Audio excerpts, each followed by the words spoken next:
This program on CCS-TV is presented by Southern Chautauqua Federal Credit Union, a community resource. This is a special presentation from CCS Sports.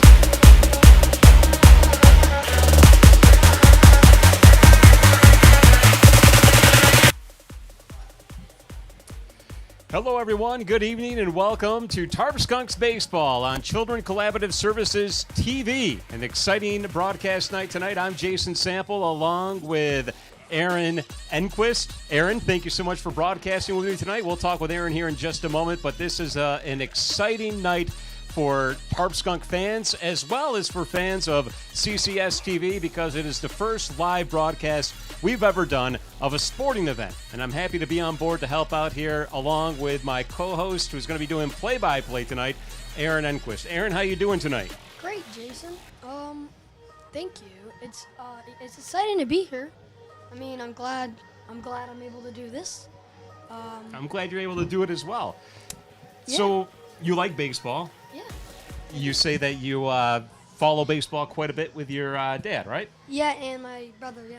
And your brother as well. We like watch the Cubs, the Chicago Cubs. The Chicago Cubs? What about the Pirates? My grandpa likes them. All right. Well, your grandpa's a good man. And I'm sure you're all right as well, Aaron, along with the rest of your family.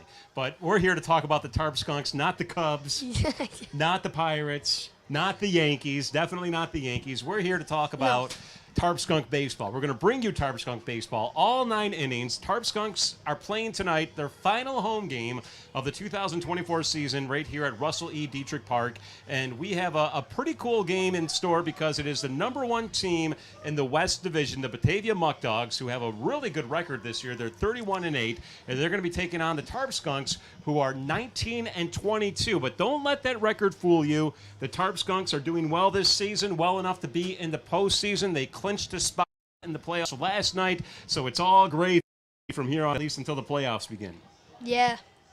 I mean, they have a chance of moving up in their division if, say, for example, the other team manages to lose all of their games. They should go 3 games left, correct? Sorry. Yeah, there's 3 more games to go, counting tonight. So, and then the Tarp Skunks, of course, will be in the playoffs, but they'll play on the road.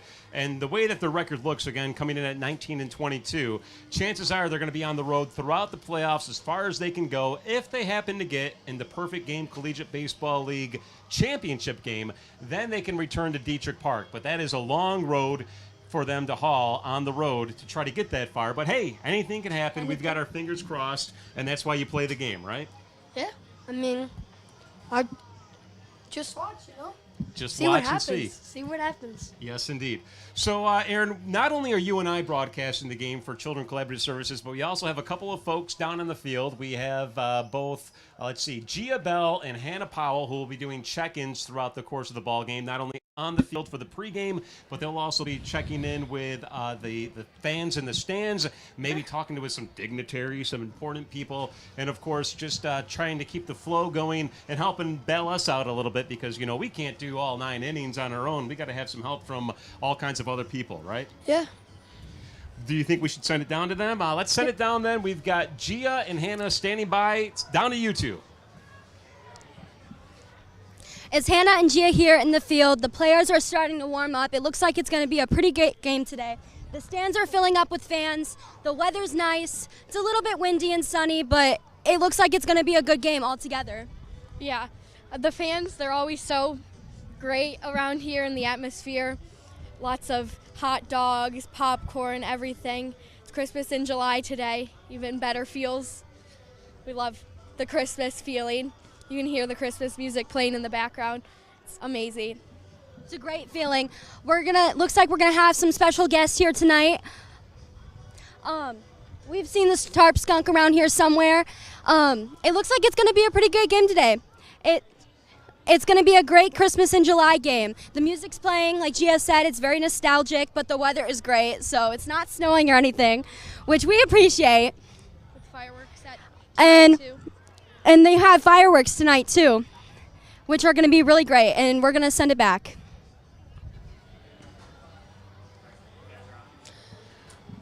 All right. I think they sent it back to us. They did, of course, as they mentioned, Christmas in July here at Russell E. Dietrich Park. Christmas is always a special time of year, especially when it's in the middle of summer. Wouldn't you agree?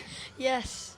So Jason Sample and Aaron Enquist here with CCS-TV bringing you the game. And we're going to talk a little bit about Christmas in July and why it's a lot of fun. And Aaron, you know, I asked you this ahead of time, but I'll have you reiterate it for our fans and listeners back home, is Christmas memories, Christmas fondness, things that you really like about Christmas. Let's begin with, of course, what is your favorite Christmas song? Oh, Christmas song. I heard you say this song was extremely overplayed, and that you just it wasn't your thing. It wasn't your thing. But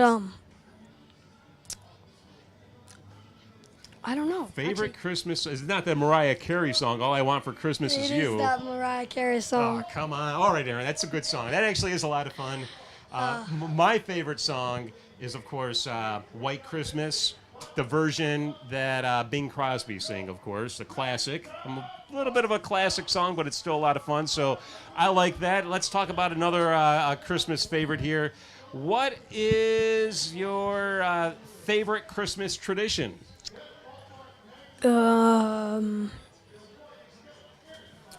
Having dinner with families, opening presents with family. We always go to my traveling to grandma's house. We always go to my grandpa's after Christmas. Okay, so you like that's one of your favorites. My favorite Christmas memory is of course, tradition I should say, is having dinner. I'm all about the cooked ham for Christmas and all that. One more question: what was the favorite gift or best gift you ever got for Christmas? Well, in 1 year, I met an Erie Seals player, Riley Green. He plays for the Tigers now. I met him. He gave my brother his batting gloves. It's and he gave me a ball. He gave me a few fist bumps, you know. For Christmas? And for Christmas, no, that was earlier That's that a favorite year. baseball memory. Yeah, and okay, your favorite baseball memory this- was meeting a Major League Baseball player.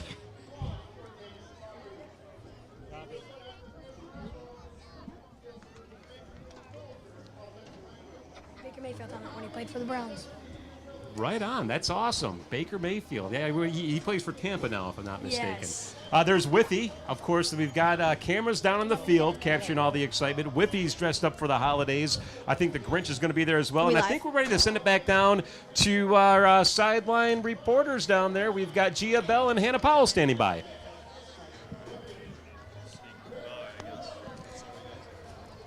Are we live? I'm here with the Tarp Skunk. How's it going? Good, yay! We're excited for a great game today. What's that sign say? I love the Tarp Skunks so much. From Ashlyn. Yay! Oh my gosh. Well, it's going to be a great game today. We're so excited. Yes. Are you excited for Christmas in July? Yeah, you're very festive. You're very festive. I love it. Thank you so much.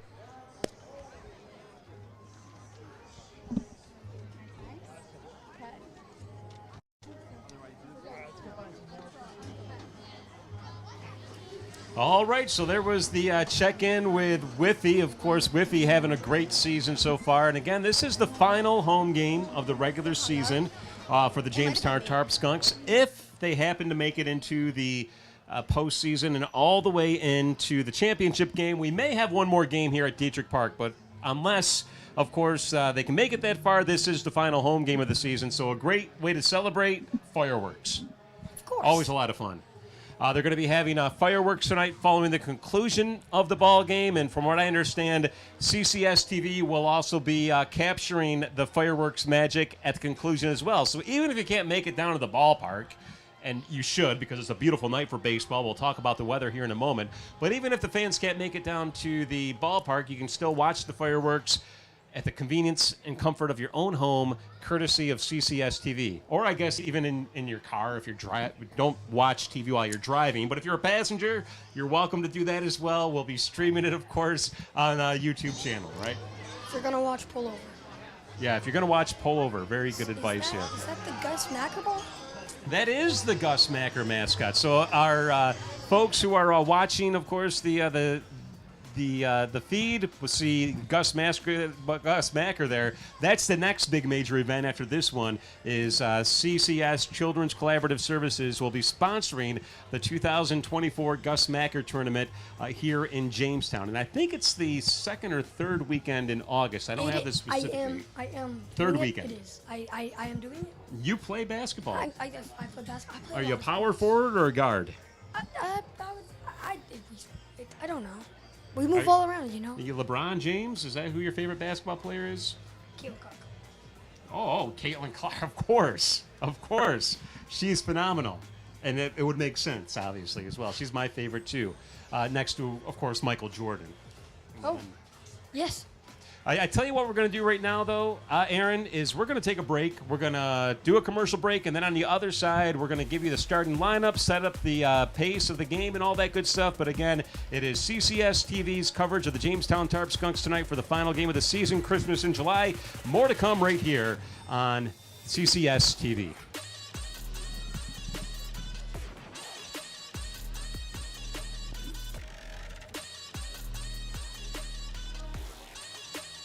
Is our mic clear? This program on CCS-TV is presented by Southern Chautauqua Federal Credit Union, a community resource. What's life like in Chautauqua County? It's where small-town charm meets world-class culture, where your downtime gets an upgrade across miles of lakes, state parks, and vibrant local vineyards, where you can live the high life at a low cost as your dollars go further and your roots grow deeper. Whether you're building a business or advancing your career, settling down or saddling up, choose Chautauqua County, where every step you take is toward the life you love. Start your next chapter at livechq.org. Are you a middle or high school student passionate about journalism, broadcasting, filming, or editing? Join the CCS-TV Community Club.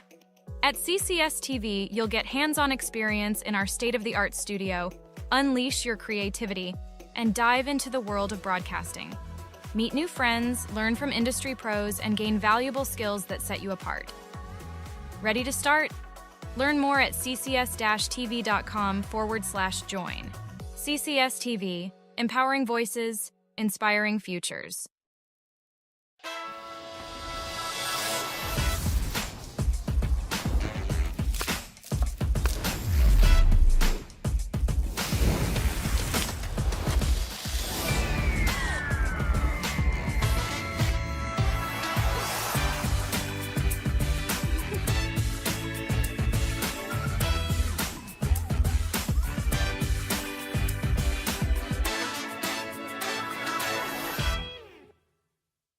Schultz is the place where you can not only find your next new car, you can customize it exactly how you want it. Build a vehicle from one of your favorite brands, secure rebates and incentives, and expect delivery within 6 to 8 weeks. Get the keys to your ride in-store or in your own driveway and enjoy a year of complimentary Schultz Auto Care. Walk in to view our exciting inventory of vehicles arriving daily, or schedule your digital consultation online today to discover why we say you can't beat a Schultz deal. There are miles and miles of trails to explore across Chautauqua County, but every adventure comes with its own set of risks. If you ever find yourself off trail in the brush, thicket, or the woods, this is prime tick territory. This 8-legged creature has the potential to carry Lyme's disease. We have a whole list of great tips to help you protect yourself while you're in the woods. One of those tips is tucking your pants into your socks. We also recommend you wear long sleeves and long pants, light-colored clothing so you can see if there's any little critters crawling on you after your outdoor adventure. Market value pricing means you save more at Schultz Auto Group. Search for your next vehicle in person or online within our dealer network, now with an even greater selection of EVs. MVP means you'll get the best deals within our market. Schultz brings the showroom to you with optional, personalized virtual walk-around, remote financing, DMV services, and home delivery. 50 years experience with modern customer care. That's why we say you can't beat a Schultz deal. This program on CCS-TV is presented by Southern Chautauqua Federal Credit Union, a community resource.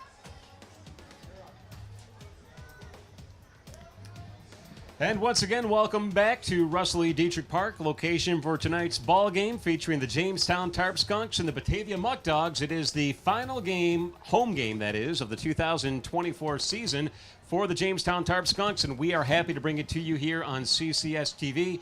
Again, Jason Sample working along with Aaron Enquist, our play-by-play announcer for tonight. She's going to be giving you the call for each and every single pitch. I'm looking forward to seeing what you got, Aaron. I'm looking forward to see what I have too. I bet you are. I mean, I've done. You're going to do phenomenal. But, you know, I got this. That's You what I'm do telling got it. myself. I got this. You got it because you probably know more about baseball. So I was quizzing Aaron at the start of the ball game, or at the, before the broadcast started. I had asked her, what are 6 different ways a hitter can reach first base?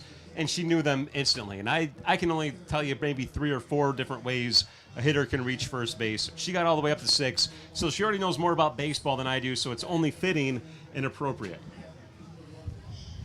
I didn't quite get a signal here. I was instructed that something's going on here. Interview down at the sidelines. We're going to send it down to the sideline crew. We have, again, Gia Bell and Hannah Powell down at the sidelines for an interview. Watch out, watch out, watch out. Oh, bear coming through. Hi guys, it's Gia down here. I'm with Aiden Galinger. Okay, so he mentioned earlier that this is your first game. Are you excited? Yes. This is a true welcome back to be back on this field because last time I was here, they were called the Jammers, and I'm pretty thankful that the Collaborative Children's Solutions is able to honor this tremendous, wonderful last home game of the year. Perfect, thank you. Okay, so have you got any food or anything? What have you done so far at this game? So far I just walked around the field and see has anything changed or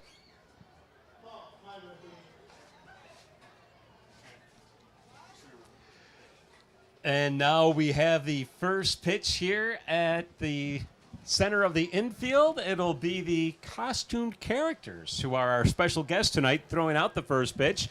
There is Gus Macker's mascot throwing out the first pitch. Ho, ho, ho. Here comes Santa Claus. I believe Santa's going to throw out the first pitch. Santa's a lefty. Look at that. All right, there's the first pitch from Santa.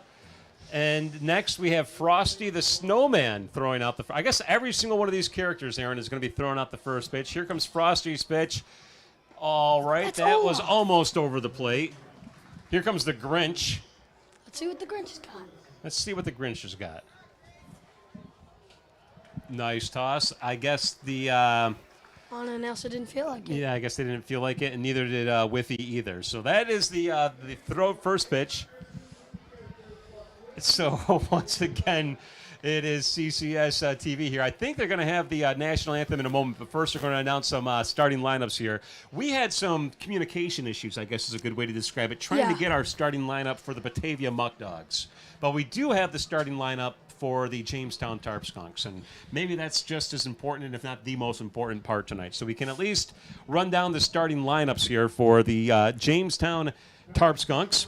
And this is the starting lineup. We have leading off number 5, Nigel Sebastianelli. He's the extra hitter. He'll be followed by number 2, Austin Matranga, who is the second baseman. We have number 6, Henry Juan, the catcher, who will be batting third. Batting cleanup will be number 23, Bobby Stang, the first baseman. Batting fifth will be number 10, Kobe Jones, the left fielder. We got a different one up here. Yep. It says Aiden Wallace and Zach. It doesn't say Kobe Jones up there. Yeah, so the fans who are watching the screen, as Aaron pointed out here, may have a different lineup, but this is the lineup that was adjusted after we entered it into the system. So what I'm reading here will be the official starting lineup, and the graphics just couldn't get updated in time because, again, the communication issue of sending us stuff. So where was I at here? Batting fifth, we've got number 10, Kobe Jones, the left fielder. Batting sixth will be number 32, Zach Karros. Batting seventh will be number 9, Aiden Wallace, the designated hitter. Karros, by the way, playing third base tonight. We've got batting in eighth, number 44, DJ Stoyanovich, who is the right fielder. And we have batting ninth, number 48, Leo Doyle, who is the center fielder. And then batting 10th, because they do have 10 batters in the lineup, we have Brandon McLean Banks, who is the shortstop. And then Eli Shedd will be the starting pitcher tonight for the Jamestown Tarp Skunks. On the Batavia side, Go ahead and read down the Batavia lineup. We only know their last names. We might have some of their first names here. And if you need a hand with any of these, Aaron, let me know. But you go ahead and at least say the names of each person. Starting all the way down here on the list, I know it's confusing, is Hammond. Travis Hammond will be leading off. Travis Hammond will be leading off. He's an outfielder, for all we know. Then I believe Jake Butler will be batting second. Cooper Ramich will be batting third. James Bolton. We'll finish that afterward. I believe we have to stand for the national anthem Batting here, Aaron, and we fourth. probably won't sit down again until the game's over with.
All right, so there's the national anthem again. And Aaron, why don't you finish giving us the lineup here for the Batavia Muckdogs, the visiting team tonight for the ball game? I think you finished with, who was it?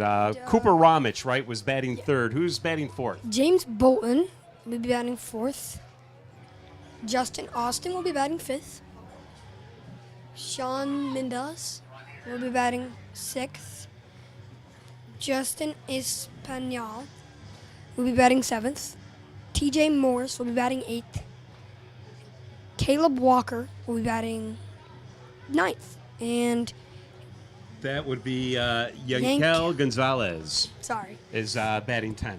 I gave you my sheet of paper, and it's hard to read the names there. So this game is just about ready to get underway, and we will have ourselves a first pitch here in just a moment. But before we do that, let's remind folks about the weather. The weather forecast for tonight. Beautiful night for baseball right now. At the first pitch, it's going to be 75 degrees, mostly sunny. A very subtle breeze picking up in the outfield, and it looks like it's blowing out of the ballpark, judging by the flag out there. Maybe coming in just a little bit here. And that is the weather forecast here.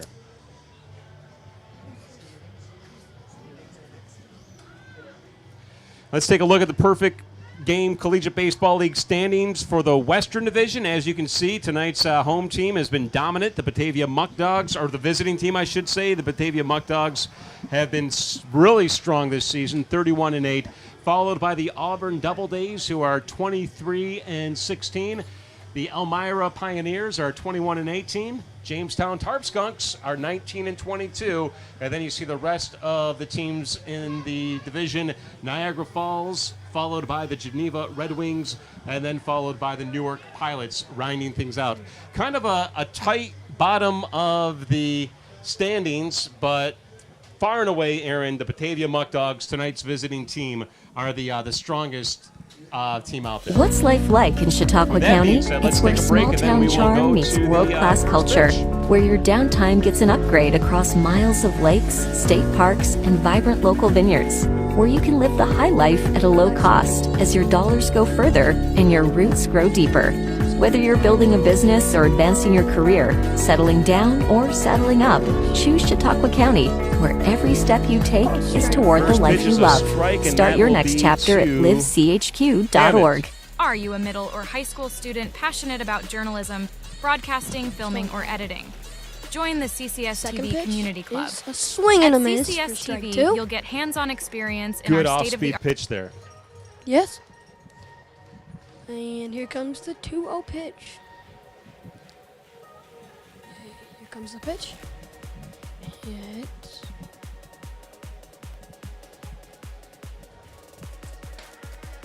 High. For ball 1.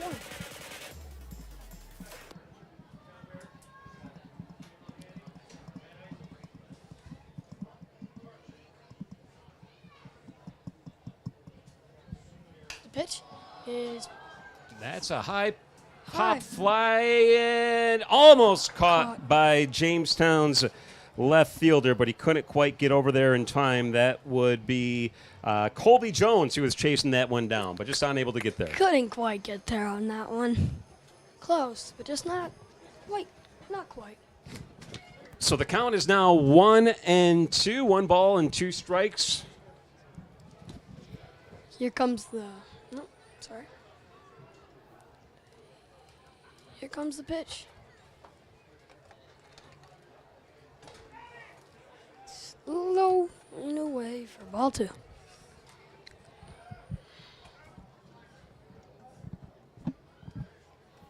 Comes the pitch. Ground out to the pitcher for 1 out. Thrown to the first baseman, and that's 1 out. Nice job there. That's a 1-3 ground out and 1 away here. And now we have Jake Butler, number 1, stepping up to the plate for the Muckdogs.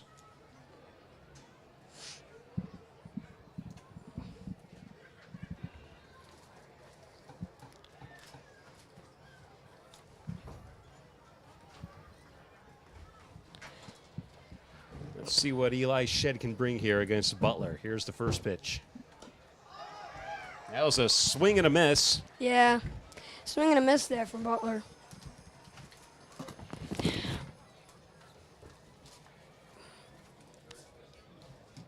Butler, by the way, is batting .278 on this season.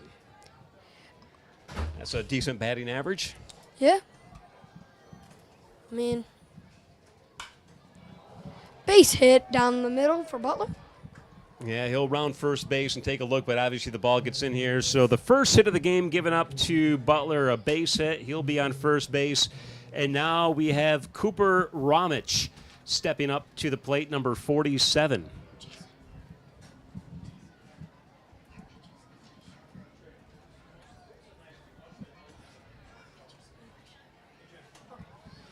Hey, here Eli comes Shed on the mound here. Here comes the first pitch. the pitch. Here comes the pitch to Ramich.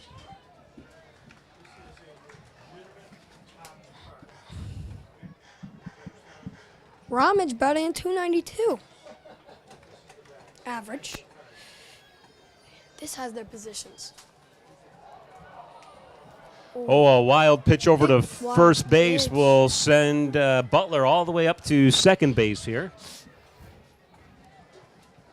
Runner advances to second on a wild pitch.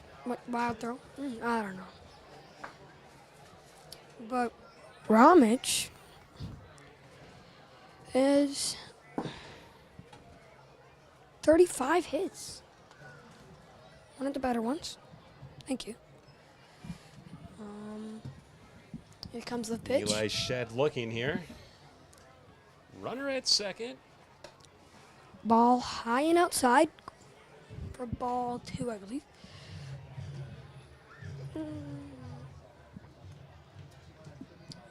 Here comes. Here comes the pitch from Ramich. No, to Ramich from Shed. Runner steals, but it's fouled off. Fouled back our way. Almost landed in the press box up here, Aaron. Again, if you're just tuning in, it is CCS-TV. We've got Aaron Enquist, who is giving you play-by-play, and I'm Jason Sample, just helping out where I can. The mixed count 1-2, correct? 1-2 pitch to Ramage. Eli Shedd has a really slow pace here, taking a lot of time in between pitches, huh? I mean, he's getting himself slowly pumped up, I believe. He's getting himself ready. Failed pickoff attempt. Not Decides even to ready. step off the mound to keep the runner honest over at second base. That runner is Jake Butler, who reached first base on a base hit, and then a wild throw over to first sent him to second base. Here we are at the top of the first inning with just one out, runner at second. Shedd looking for another strike is outside, making the count 3-1. Down goes my.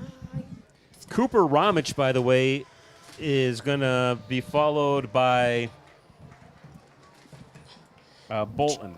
Actually, it was James Bolton. Yep. Sorry. And the 3-1 pitch is swing and a miss. No, swing and a foul ball. Yep. Apologies. Swinging a foul ball makes the count still 2-2 with one out here. I mean, the pitches aren't showing them there. Oh. Sorry. Makes the count 2-2. My apologies. And here comes the 2-2 pitch. Is fouled back for This is quite the battle between Eli Shedd and yeah. Cooper Ramich. Yes, it is. Ramage looking for a hit. Shedd looking for the strikeout or out.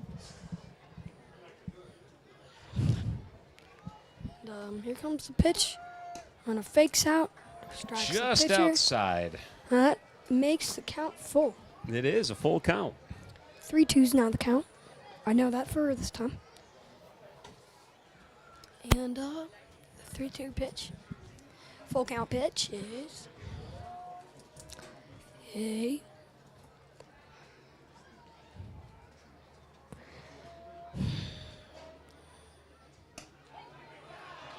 called strike 3. Caught Shedd him with a looking. strikeout. On Nice looking. job. Caught him looking. Backwards K.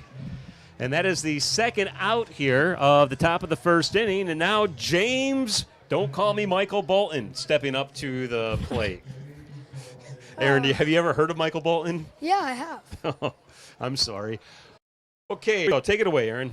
Well, Bolton is batting a 387 ERA. Time called on the field as Eli Shedd steps off of the Average, mound and not now gets ERA. back on the rubber. Bolton is batting a average of 387. The best on Batavia. Well, that's why he's batting cleanup, right? Yeah, he's batting. Yeah. I mean, a runner is in scoring position.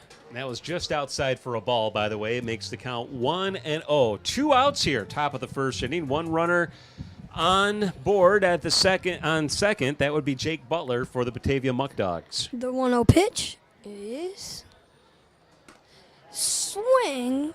Big swing there That for was a strike beautiful 1. changeup, right? That a really off-speed pitch Oh. there, and Bolton got way ahead of that one. He thought it was going to come in a lot faster than what it did. So Eli Shedd and counts not one. The off-speed pitch is a weapon. It can be.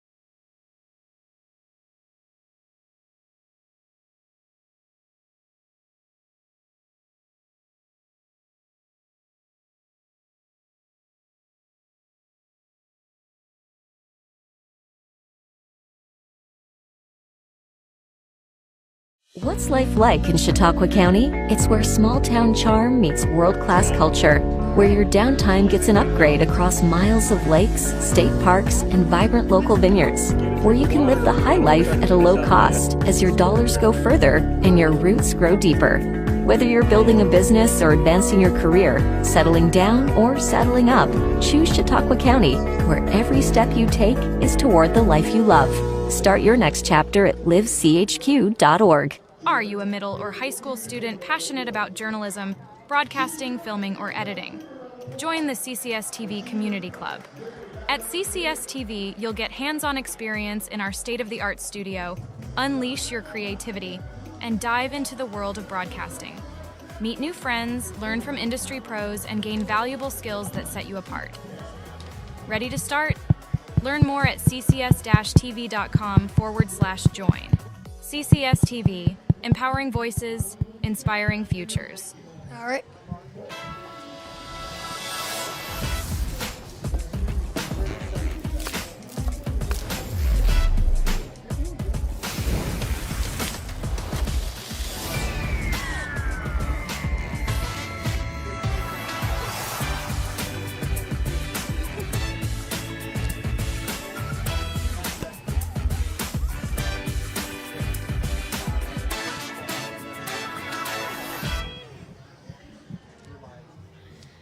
And we're back here at Dietrich Park. Jason Sample along with Aaron Enquist bringing you Tarp Skunk Baseball here on CCS-TV, a live sporting event, a very exciting time. We want to thank Children's Collaborative Services for putting this together, of course, the Jamestown Tarp Skunks for hosting us, and, of course, the Batavia Muckdogs for coming into town to take on the Jamestown Tarp Skunks. It's Christmas in July here, and it's also a great celebration because we have fireworks following the conclusion of the game. I'm just here to get in the way. We've got Aaron here who is calling. Is this the first time you've called a baseball game, Aaron? I mean, like this? No. I mean, I've watched it and I've said a few things. I've moved it. Never this serious. I mean, I do this. I like doing this. You're doing a phenomenal job. Thank you. And now we have the Jamestown Tarp Skunks stepping up to the plate. And let me get my roster here for Jamestown. Batting first will be number 5, Nigel Sebastianelli, who is the extra hitter tonight for the Skunks. Sebastianelli. And the pitch? Pitching is Mike Benedict, by the way, for the Muckdogs. First pitch is outside, in a way. And then that second pitch is strike one, swinging from Sebastianelli there. Sebastianelli is batting at 233. 230. He's got strike 2 on swinging. Good swing. Great swing right there. He's looking for a base hit or something. He's looking for something. Let's see what Benedict delivers here with the 1-2 count. The 1-2 pitch is swinging for strike 3. That's a strikeout. First batter down for Mr. Benedict, and stepping up to the plate now will be number 2, Austin Matranga, the second baseman for Jamestown, who also bats left-handed. Looking at Matranga's stats here, he is, batting 303. Pretty good for him. He is 27 hits, scored 13 runs, 2 doubles, and a triple on the season. And wait for it. The pitch. It's high and outside for ball 1. This Batavia team is really good, Aaron, as we noted. They haven't even got 10 losses so far this season. By comparison, Jamestown has 22 losses. You know what? Right now, it doesn't really matter. I mean, it does for the standings, but we've already made the playoffs. And all we're looking to do is just hopefully keep going in the playoffs, go farther. I mean, you never know. I mean, you can see a team be really good in the offseason, in the preseason, and ball hit to the second baseman there. That's a ground out. 4-3 ground out for the second out.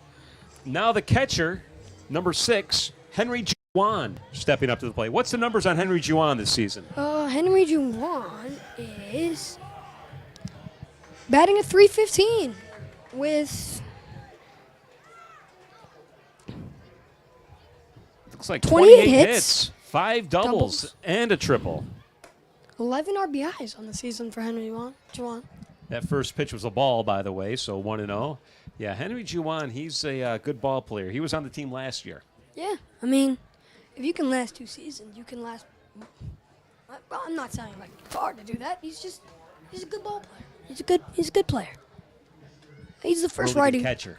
Yeah, he's the first righty we've seen for the Tarp Skunks so far, right in this game. Ball 3 is low and outside. Yeah, it makes the count 3-0 here. I'm sure he's going to get the red light and not swing at anything and just see if Mike Benedict can deliver something over the plate. Benedict struck out his first batter, but since then, not too many strikes being thrown. Down the middle for strike there 1. He delivers. Henry Juwan knew it. He didn't. It's what they call a hitter's count, right? A 3-1 count. Let's see what Juwan decides to do here. Here comes the delivery from Benedict. And the pitch. Swings for a base hit up the middle. Henry Juwan with the base hit. Very nice. The first one for the Tarp Skunks today. So the Tarp Skunks are able to match the Batavia Muckdogs, who got a hit at the top of the first inning with their first hit here in the bottom. And now comes the cleanup hitter, number 23, first baseman Bobby Stang, stepping up to the plate. Stang is the cleanup hitter.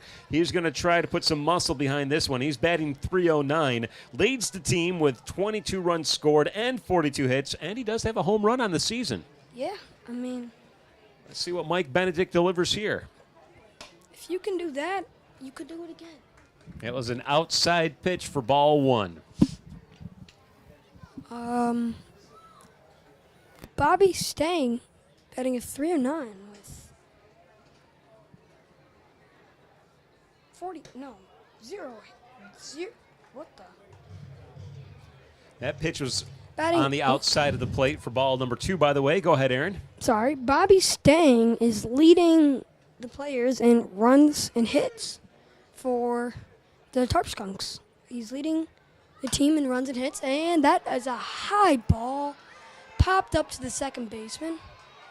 Shortstop making Shortstop. the catch, and Oops. that is out number 3, a fly ball to shallow center field, we'll call it, caught by the shortstop. So 1 hit, but no runs scored. So as we exit inning number 1, the score is 0-0 with the Batavia Muckdogs coming up at the top of the second inning. My apologies. More baseball in just a moment here on Yep. CCS-TV. What's life like in Chautauqua County? It's where small-town charm meets world-class culture, where your downtime gets an upgrade across miles of lakes, state parks, and vibrant local vineyards, where you can live the high life at a low cost as your dollars go further and your roots grow deeper. Whether you're building a business or advancing your career, settling down or saddling up, choose Chautauqua County, where every step you take is toward the life you love. Start your next chapter at livechq.org. Are you a middle or high school student passionate about journalism, broadcasting, filming, or editing? Join the CCS-TV Community Club. At CCS-TV, you'll get hands-on experience in our state-of-the-art studio, unleash your creativity, and dive into the world of broadcasting. Meet new friends, learn from industry pros, and gain valuable skills that set you apart. Ready to start? Learn more at ccs-tv.com/join. CCS-TV, empowering voices, inspiring futures.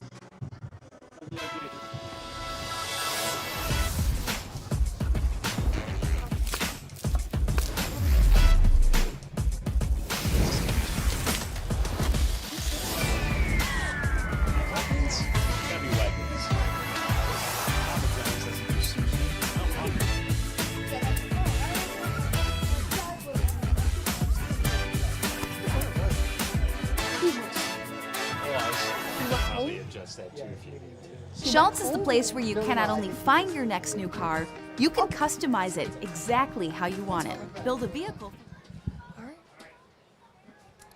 All right, and we're back. the Batavia Muckdogs now batting. Justin Austin at the plate for Batavia. Austin has been batting at .267, his average, with 16 hits on the year. Pitch is ball one. A little bit on the inside there. Just missed the inside edge of the plate. Let's see if Eli Shed, the pitcher for the Skunks, can straighten things out here with this next delivery. Yep, and the pitch. Low and outside there for ball two. Shed looking for a strike to start off the inning now again.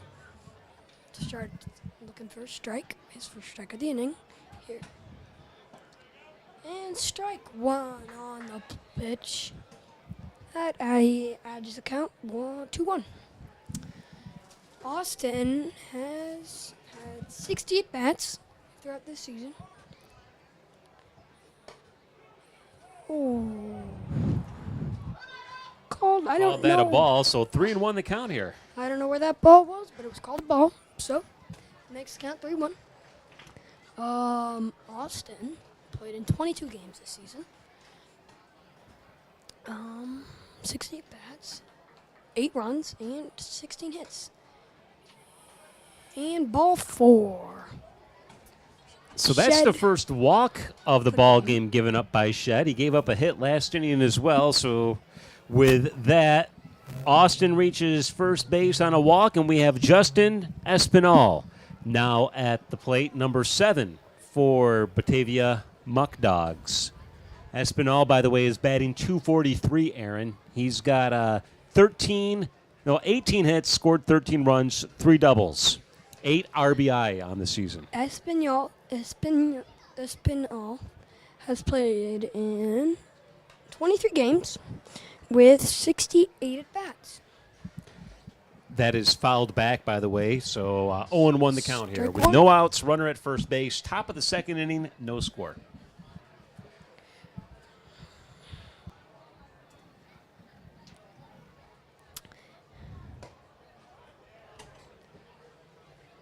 I don't know if Jamestown's beat Batavia at all this season. Be nice to watch them get a win tonight against them. Yeah, they're looking for it. They can pull it off. I mean, it's not impossible. It's never impossible. You could beat the best team in the league. Doesn't matter. But, they have to put an extra effort in a little bit. What is a muck dog? I don't know. I don't know either. I am interested now. You got me intrigued. Well, the pitch from Shed, a runner on first. And here comes the pitch. Strike one. Strike 2, actually. 2 and I 2 is the forgot to count. foul ball. My apologies. And you might not be able to see the scoreboard I here, so can't. I got a good advantage of seeing the scoreboard over my broadcast partner, Aaron Enquist here. Espinal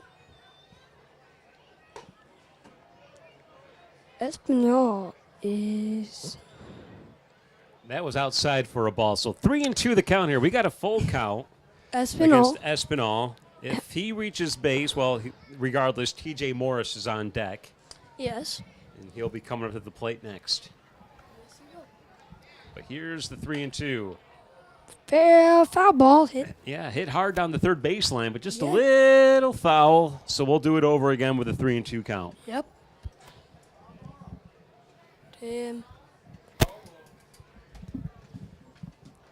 Shed looking for a strikeout here. Or possibly a ground to the second baseman or shortstop for a double play. Or ground to anyone for a hopeful double play. And here comes the pitch. Foul tips in his glove first, strike 3. That makes it 1 out. That is Eli Shed's second strikeout of the ball game. So that is 1 out here. We still have a runner at first, and now TJ Morris, number 37. Morris has been hitting a .255 on the average this season. Actually, it's not. It's Justin Espinal. That was Sean Midas who struck out. My apologies. Sorry about Mindis that. is who struck out there. Now Espinal's at the plate. Espinal's back. I Sorry, already said I- all his stats. That's fine. Everyone makes mistakes. Sorry I let you down. Everyone makes mistakes. Well, I'll re-say Espinal's stats. He bats .243 average on the season. Has played in 23 games and has 74 at bats. I got the numbers wrong anyway, so. High pitch and inside there for ball 2, I think.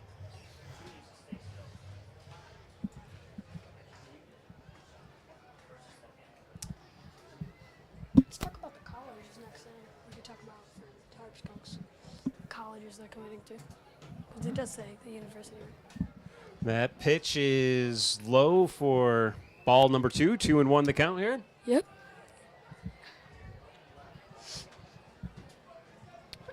Do we know where Espinal actually plays? Like, what is his position?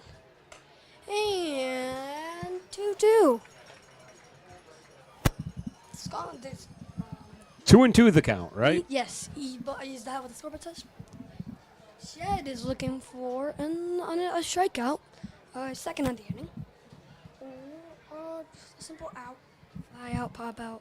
Sacrifice fly. Runner steals, but it's foul tipped. Now the count is still 2-2. Espinal has 13 runs and 18 hits on the season with 2 doubles, 0 triples, 0 home runs, 11 RBIs, and 11 RBIs. And he hits a high ball to the left field. Colby Jones covers. Runner gets back to first in time.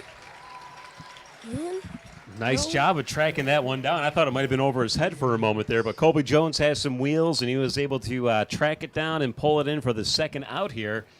And we still have a runner at first base, but 2 outs here. Jamestown could get out of this one after giving up the first batter of this inning a walk and getting him on base. Eli Shed is looking for any way out of this half inning here. This is And pitch number 1 is a base number hit 12, down T.J. there. Morris swings at the first pitch here and hits it up to Colby Jones for a hit. So runners at first and second now. Who's batting? This will be Walker. Caleb Walker, I believe. Walker is batting. The double Otts, 2 zeros. What is that? That's his number. It's 2 zeros. aha. I think. Walker is batting at 247 with 31 games played, 73 bats, and 16 runs and 18 hits, 1 double on the season. And So Mendez is on second. Morris is on first, and Walker here trying to 14 RBI. drive in the first run of the ball game here, top of the second inning. Ball is way inside, almost hit him, but he moved out the way in time.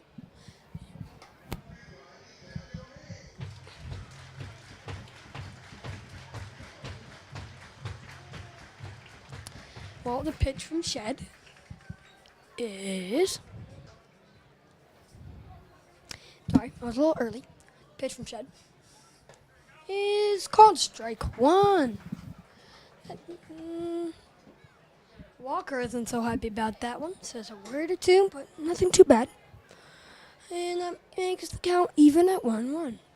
2 outs, runners on first and second. And here's the pitch from Shed. He's set and outside. Just misses the zone there. They almost didn't do it. 2-1 the count here.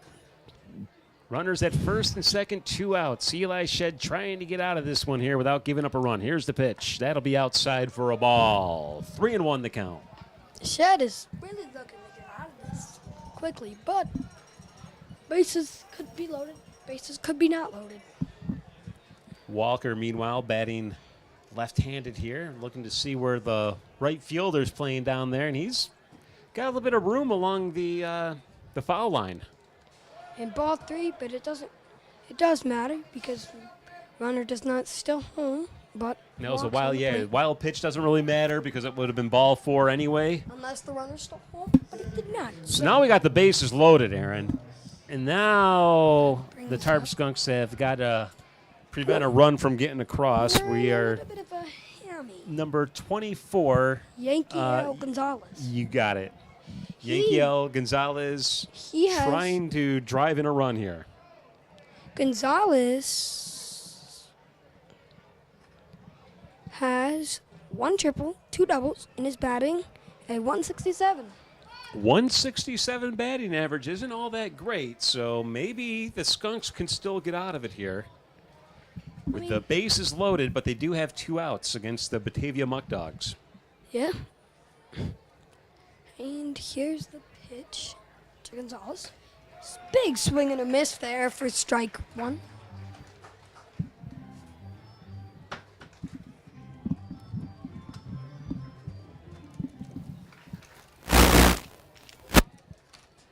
And here's the pitch. Here it comes. It is called low and inside for ball. Yeah, it looked like it was almost across the plate, but just a little low and inside. So 2-1 the count here. Bases are loaded. Eli Shed, the pitcher for the Skunks, trying to prevent a run from scoring. Here comes his delivery. And a pop. Kobe Jones gets the ball. Runner goes home, but he's safe at the plate. 2 runs score. Scored. Yee. Rough one there. Eli Shed. Midas crossed the plate and Morris crossed the plate. Caleb Walker's now at second, and that was a 2 RBI single for Yankiel Gonzalez. Even though he's only batting 167 on the season, he showed that he could get the job done there with runners in scoring position. We're back to the top of the lineup now with Hammond at the plate. Travis Hammond is batting a 300. He grounded out to start the ball game. He's played in 32 games of the Batavia Muckdogs. 32 games and has 60 at bats, and he has 32 runs scored. 1 second, I gotta watch the pitch here. And it's a pickoff attempt. They get him in a pickle. Made by the second baseman. Sends the runner 4. He's safe with a wild throw. Runner easily advances to second. Oh, they almost had him in the rundown, too, but the pitch, the throw just got a little bit away from the shortstop for Jamestown. And as a result, the runner was able to advance on to third and then all the way into home. But what a nice pickoff move by Eli Shed there. I thought it was going to get him in a rundown between second and third. Then the ball got away from him there. And that's baseball. Yeah, can't do much about it.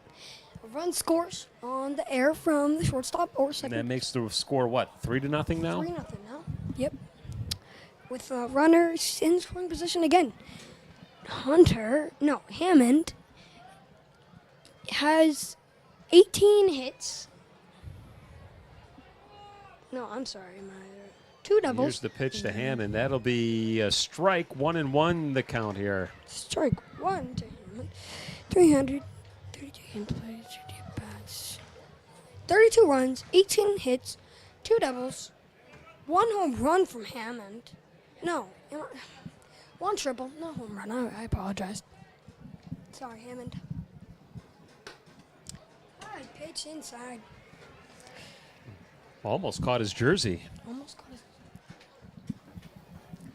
So here we are now. The count's 2-1 with 2 outs, runner at second. The score's 3-0. Batavia leading Jamestown here in the top of the second inning. Sorry about that. All right. And the ball's hit high. It's carrying. That ball's not getting in. That ball is not staying in. It goes out. It stays in the physical, not bullpen part.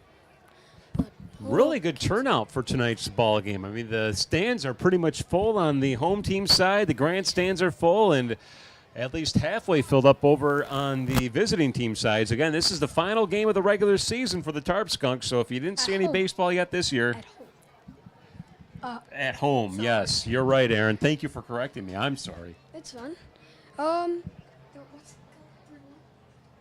2-2 is the count. Oh, I'm sorry. 2-2 is the count. With 2 outs. Shed with the pitch to Hammond is a great stop by the first baseman. Great throw to end the inning. So after an inning and a half here, the score is 3-0. Inning and a half to an inning and a half inning.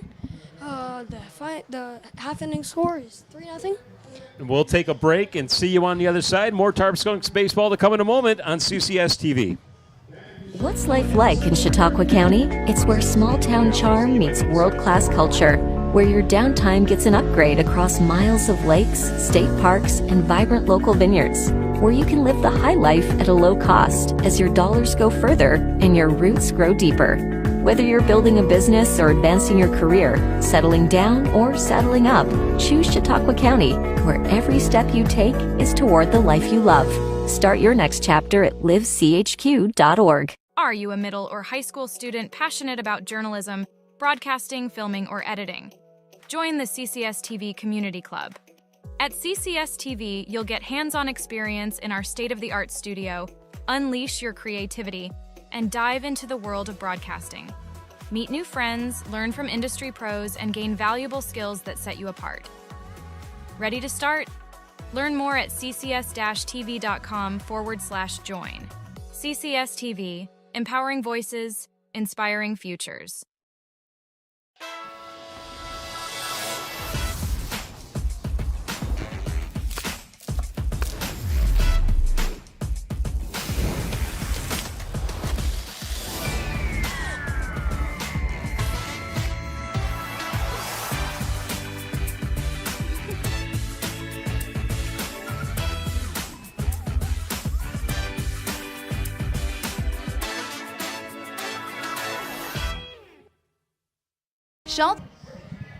Welcome back to Tarp Skunks Baseball.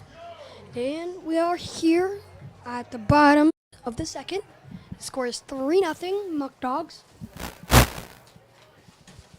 Benedict is at the mound yet again for the Muckdogs, and More water, I guess. at the plate for Jamestown in just a moment. Is Butler, right? No, maybe not. Number 10, Hammond. Travis Hammond. No, Colby Jones, Kobe Jones. I the meant that. exceptional left fielder for the Tarp I'm Skunks. sorry. Kobe Jones is Wow. beautiful hit over the left fielder's head. He's going too. Is he getting sent 3? He is staying at second. Great hit from Kobe Jones there. Leadoff double. That's what you want to see after giving up 3 runs in the top of the second inning, coming back with a leadoff hit. And we got a runner in scoring position with no outs here. And now it's Zach Karras up at the plate, number 32, the third baseman for the Tarp Skunks, also batting left-handed. Doesn't matter. Zach Chorus. Zach Chorus. Chorus. Where is his name? He may be a Morris. new addition, too. Is he on there? No, I'm not seeing I was it. going to say, I think he was just added recently to the roster, so he might not have any stats. This is going to be his first at-bat for the Skunks. Well, here he goes. I mean, the pitch, it's a beautiful ball. Right field, that ball's carrying, but it's going to be caught in fair bounds. Colby Jones tags up. He gets to third simply. What a hit, though. That was That a was mammoth ride going amazing. all the way down to the corner at about the 335-foot mark, I would say, before it was caught. It's 342 to the wall, so he really delivered that one, but just couldn't quite give it enough distance, So but he close. advanced the runner to the third. The lights are on, and we are ready for more baseball play. And now up to the plate is Aiden Wallace, number 9, the designated hitter. Well, here comes Wallace. Oh, he is on here. Chorus, yeah, never mind.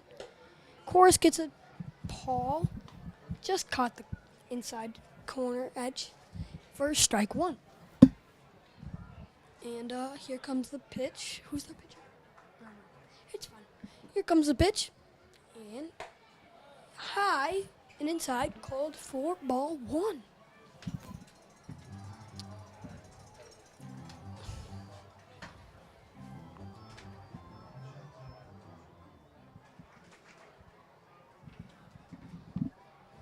Here comes the pitch from Benedict. He's taking his time waiting for Message me. I just wanted,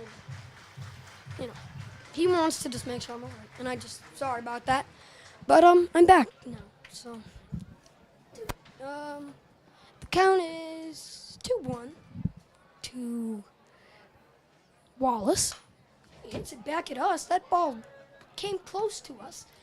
He Almost got us. almost hit the camera. Almost came into the press box here. I mean- it won't be the first time, and it probably won't be the last. We're out here like rooting for you, kind of. Well, I mean, we're being generally tagged one. Got to keep your head on a swivel up here. Yeah, I mean, you gotta be ready. That ball came like right there, a few feet below us. But anyways, the 2-2 pitch to Wallace is high for ball 3. That makes the count full count.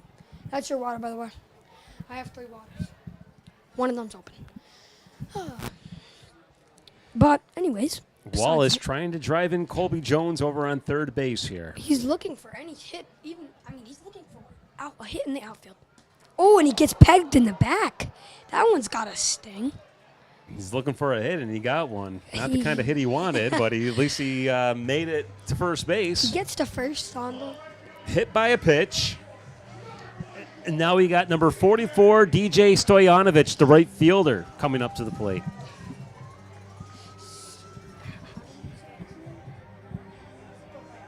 Stoyanovich, S-T-O-I-N. Stoyanovich I'm looking at. Stoyanovich, is he on the stat sheet? I figured I couldn't find a course name. I was looking at the Batavia Muckdogs. Apologies. But, Stoyanovich doesn't look like it. No, I'm not seeing anyone. That first pitch, by the way, was a strike, so 0-1's the count. I'll see if I can't find Stoyanovich on here. It says 1. Oh, no, it says 0-1. I was looking at the wrong thing. But 1 out. Stoyanovich is Foul batting tip that one. 232 on the season. How did you find him? Oh, he was at the end. I looked. I just didn't see it. Apologies to Stoyanovich. 26 hits, 3 doubles, leads the team in runners batted in. So if anyone can take Jones in, it'll be Stoyanovich. He's got 22 RBI. He's looking for 23 here, maybe. So, is it all right? And here's the pitch to Stoyanovich. Ryan's pitching to Stoyanovich. Foul tips that one again. Hits the catcher again. That'll make the count 0-2. Still staying alive on that one. Stoyanovich at the plate, and then we will have Leo Doyle, number 48, who will be on deck. And then if My apologies. we are able to get to the batter after him, it'll be Brandon McLean Banks, who will be the final hitter in the lineup before we get back to the top of the order. As long as he does not ground out into double play, we will see the bottom of our order with McLean Banks, Brandon McLean Banks. Anyways, here comes the pitch. Benedict's taking a long time between pitches, eh? Yeah, the umpire went to go talk to him on that last one. But that's ball 1. Just misses the zone. Umpire talking to him, just gave him a second to warm himself up. But anyways, here comes the 1-2 pitch. 1 out. Looking for a non-double play. Tries a pickoff attempt. Kobe Jones looks, but doesn't go. I don't think he was told to go, unless it was a wild pitch. But anyways, here is the pitch to Stoyanovich. He hits a blooper base hit. Oh no, it's caught. Jones can't tag up because he thought the ball was dropping and had to get back to third. What a nice job by that center fielder out there with a Beautiful great catch. catch. I think that might have been Hammond. That was number 3 out there. Yeah, that was Hammond, the center fielder, who really ran in on that one and just had a phenomenal catch. And that's bad news for the Tarp Skunks, but that's good baseball. Good, yeah. I mean, now who's batting? I thought for sure it was a base hit. Brandon, yeah, I thought it was too. I called it a blooper because I thought it was going down. But Leo Doyle's now up, Leo Doyle. number 48. I thought it was Brandon McLean Banks. Nope, Brandon McLean Banks is next. I'm looking at the wrong order. Again. Leo Doyle, I'm sorry. Leo Doyle, the center fielder. I think he's seen some action this year. He's, batting 243? Yeah, he's doing pretty well for himself. He's played in 35 games and has 115 at-bats. Pretty well for Seen a himself. lot of action. He has 12 runs. He scored 12 runs and has 28 hits, 7 doubles. 7 doubles. My golly. Good golly, Miss Molly. 7 doubles, eh? Yeah, and he has 17 RBIs.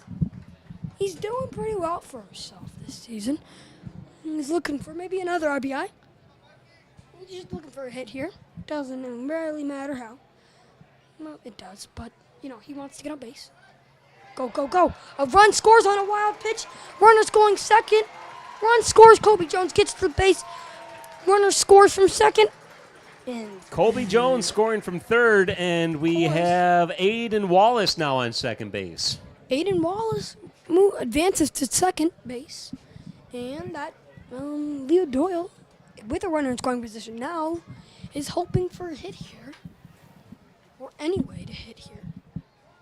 And let's see what happens. Doyle Well, they got the goose egg 2-0 off the pitch. scoreboard. And 2-1 is called, and now it's called 2, and now the count is 2-1. McLean Banks trying to keep something going on here. The score is now No, 3-1. that's Doyle. Was that still Doyle there? Yeah, that was a wild pitch. A wild throw. No, no. You're I right. don't It know. is Doyle. Time is called on the field.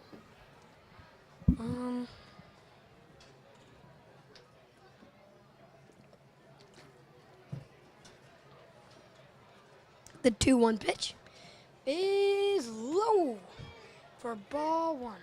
No, ball 3. I'm sorry about that. My mistake.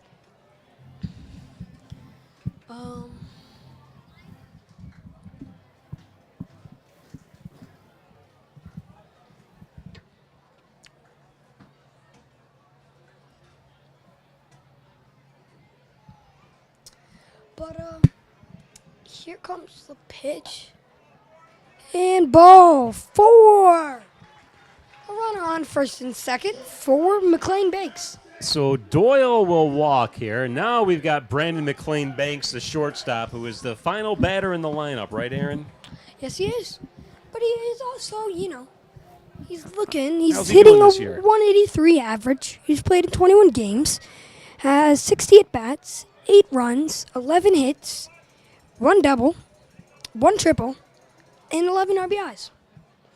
So he's looking. Base hit there. They're waving the runner home.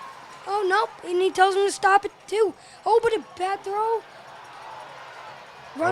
He had a runner chance there, wasn't but ready he there. got held up, and that was probably the right move. We don't want and we had top of the order with bases loaded, so.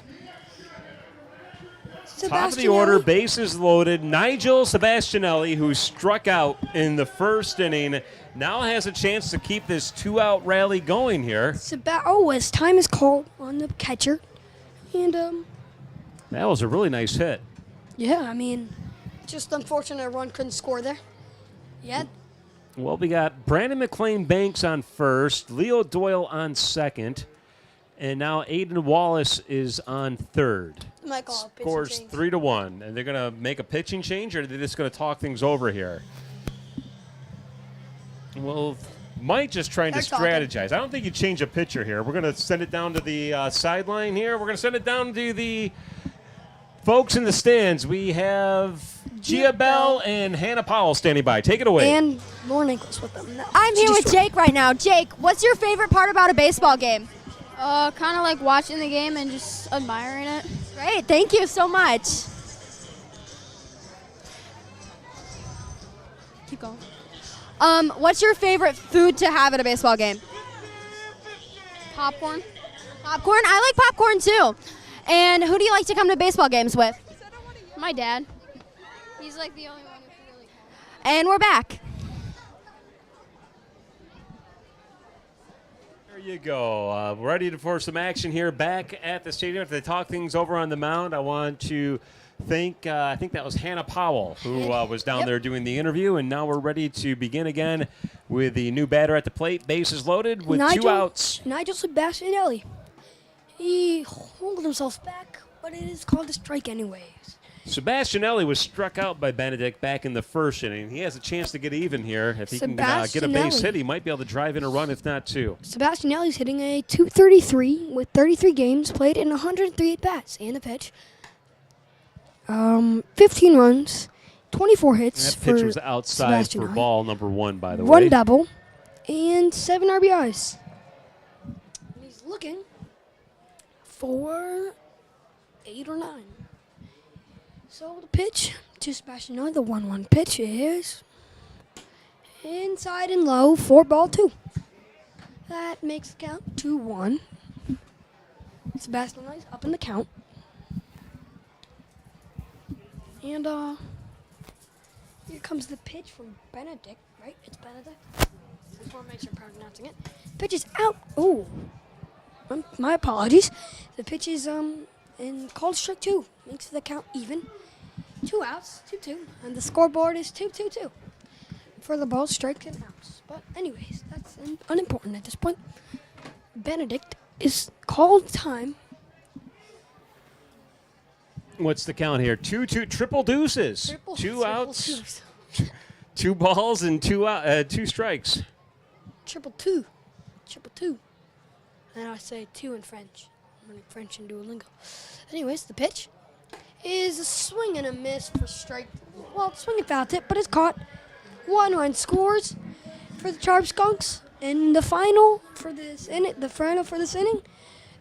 4 runs scored, 3 for the Batavia Muckdogs, 1 for the Tarp Skunks, and that's.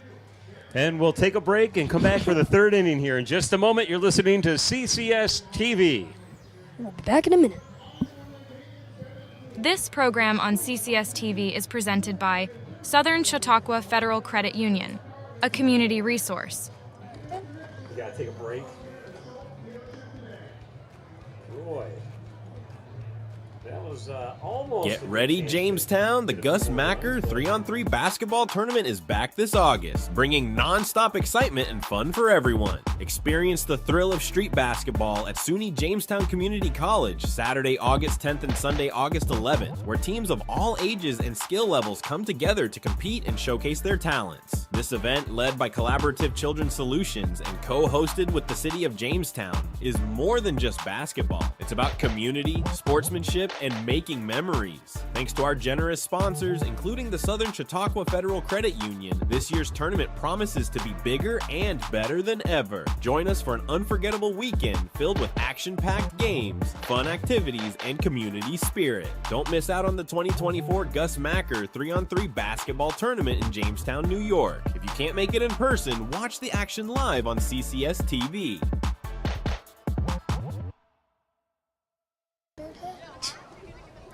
Welcome back. I'm here with Kendall and Sophia. What is your guys' favorite part about baseball games? Seeing my friends and the food. Same. I love that. And what's your favorite food to eat here? Probably the cotton candy. The fries. Great. And what's an awesome memory that you've had coming to baseball games? Probably when I caught a ball by accident. Nice. Okay. What about you?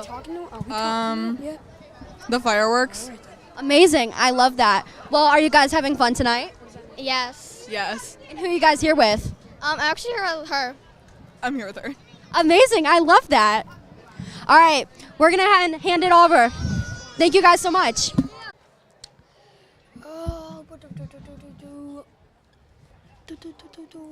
Number 31, Justin Austin. That was the pitch. It was high and outside. That is Justin Austin. Justin Austin, by the way, walked back in the first inning.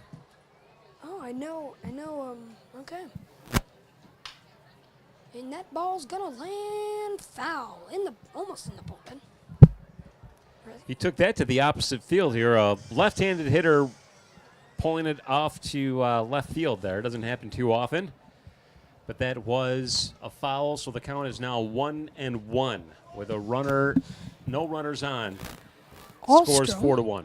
The pitch bounces, but there's no one on base to steal. So, and ball 1, for all I know.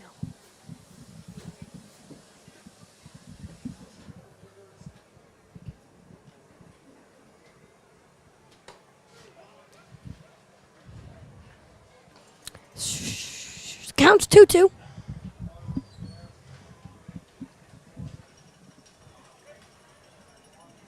And the pitch. Swings for strike 3, is tagged out. So there you go. 1 run scored. Score's now 4-1, but that is a strikeout by Peyton Alstrom. So we're heading to the bottom of the 3rd inning. The score is 4-1. We'll have more big. Ready, Jamestown? The Gus Macker 3-on-3 basketball tournament is back this August, bringing non-stop excitement and fun for everyone. Experience the thrill of street basketball at SUNY Jamestown Community College, Saturday, August 10th and Sunday, August 11th, where teams of all ages and skill levels come together to compete and showcase their talents. This event, led by Collaborative Children's Solutions and co-hosted with the City of Jamestown, is more than just basketball. It's about community, sportsmanship, and making memories. Thanks to our generous sponsors, including the Southern Chautauqua Federal Credit Union, this year's tournament promises to be bigger and better than ever. Join us for an unforgettable weekend filled with action-packed games, fun activities, and community spirit. Don't miss out on the 2024 Gus Macker 3-on-3 basketball tournament in Jamestown, New York. If you can't make it in person, watch the action live on CCS-TV. I did come to a few Star Skunks games every now and then. What's your favorite thing about the game? Seeing my friends, hanging out with them, and the food. What about how do you feel about Christmas in July? Your sister. I don't know. It looks Okay. like you. Back to you.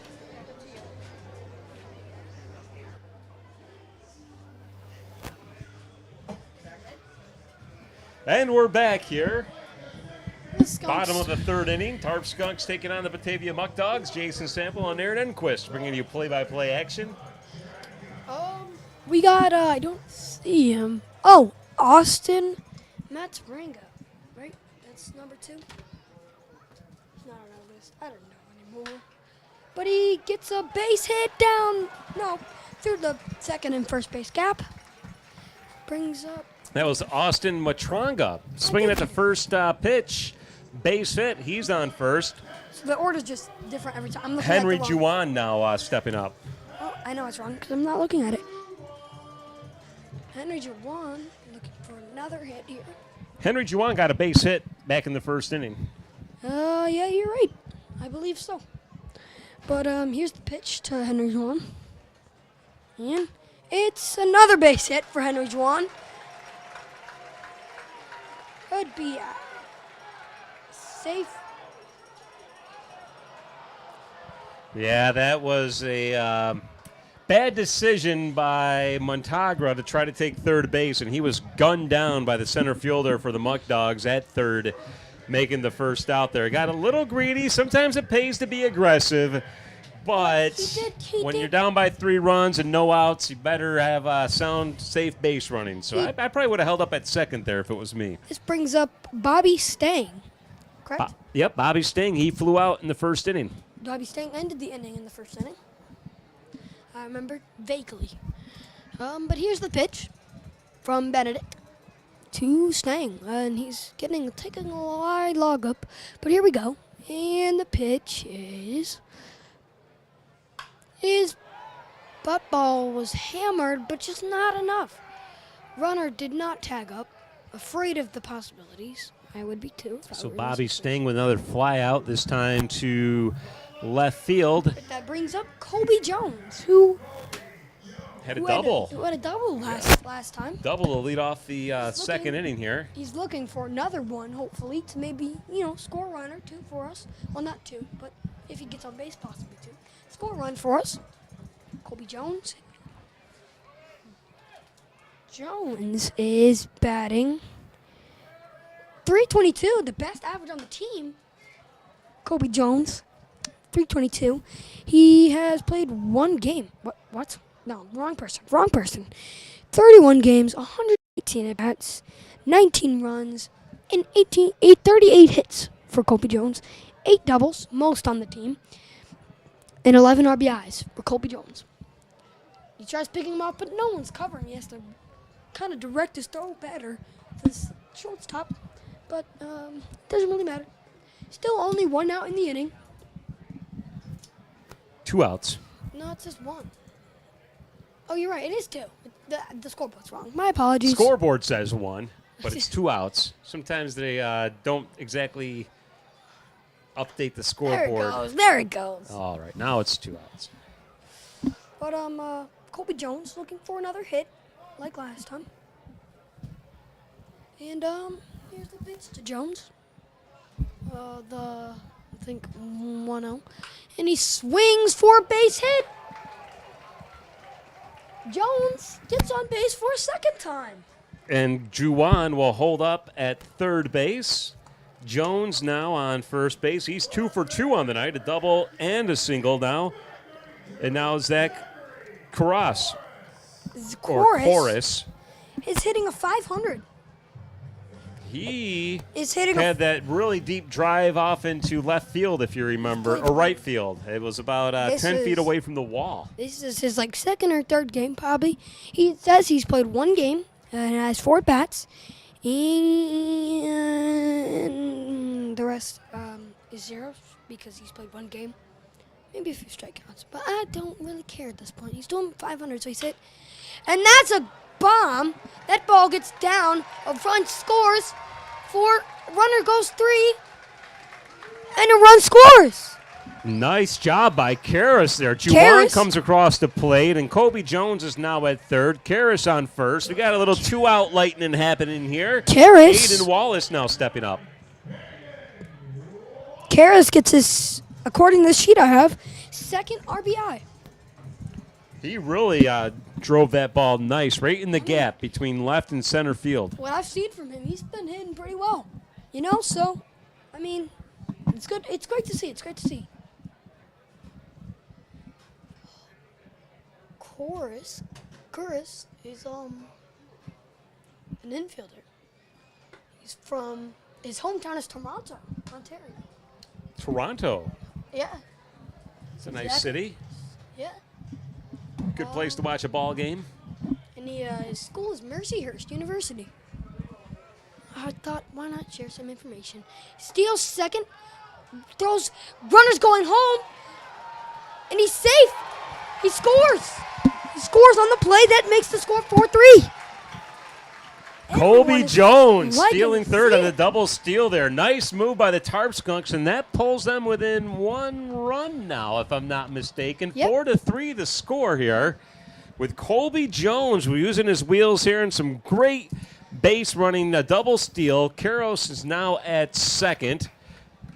And Wallace at the plate with a 1-1 count here. One of our players is from Surprise, Arizona. It's called Surprise, Arizona. That is Austin Mantraga, by the way. But the batter is it Aiden Wallace? Yep, it's still Wallace at the plate. That makes Number it 9. 1-2, a runner in scoring position. Base hit possibly scores a run. But let's see what happens.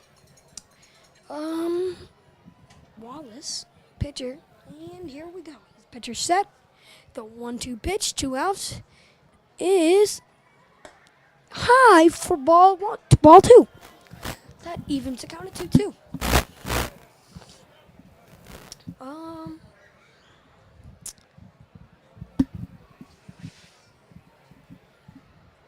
Wallace, by the way, was hit by a pitch back in the second inning. That's how he reached base. Jamestown showing some life here in the bottom of the third inning. Down by 1 run now. 4-3 the score. It's what we need with right 2 now. outs. And here's the pitch. Fakes out the steal. That ball is hit just directly to the right fielder. But 2 runs scored. So, 2 runs scored. And Jamestown now trails by only 1. 4-3 the score. And we'll be back with the top of the 4th inning in just a moment right here on CCS-TV.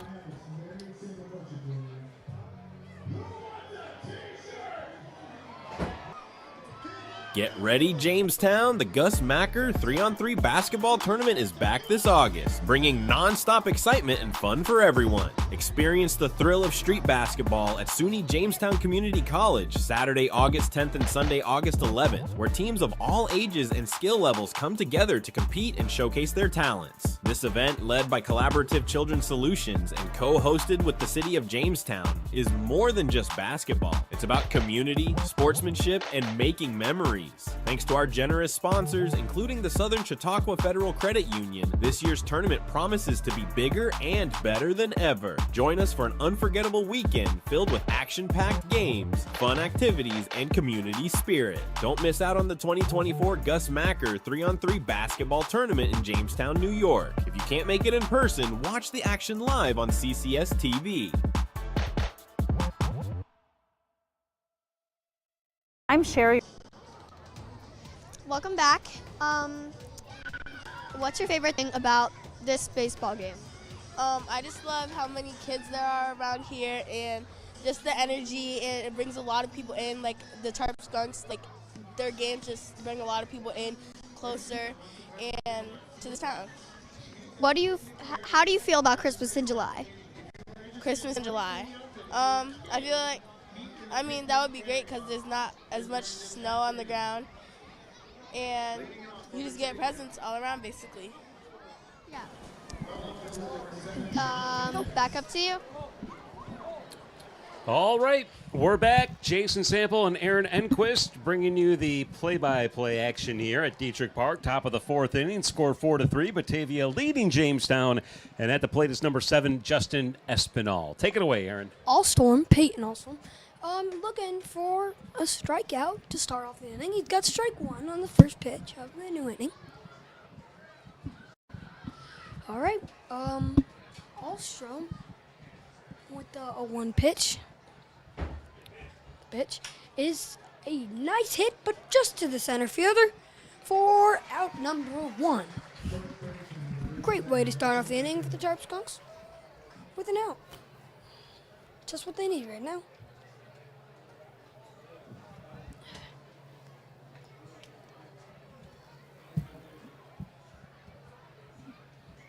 Also, having himself pretty good with a 5.06 ERA, and 6 games pitched.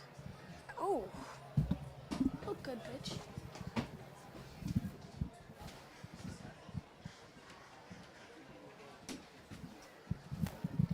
But the 1-0 pitch is called strike 1. Allstrom is from Dunkirk, New York, pretty close to here, and went to Fredonia State University. He's a senior, and here's the pitch, or is going. I don't know anymore at this point. But besides the point right now. Allstrom, let's see what he can do. Here's the pitch. And it's a ball hit to up the middle, but it is stopped. Slow ground ball up the middle, but it's stopped by the second baseman and thrown to first for 2 outs to start off the inning for the Tarp Skunks. That brings up number 12. TJ Morris. Yes, Morris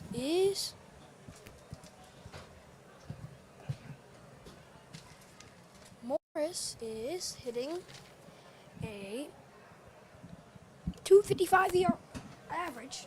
I almost said ERA. 255 average with 22 games played and 47 at-bats. 23 runs scored and 24 hits. 6 doubles. Oh my God. Another close call up here in the press box. That's scary, but as long as one doesn't hit us, we're okay.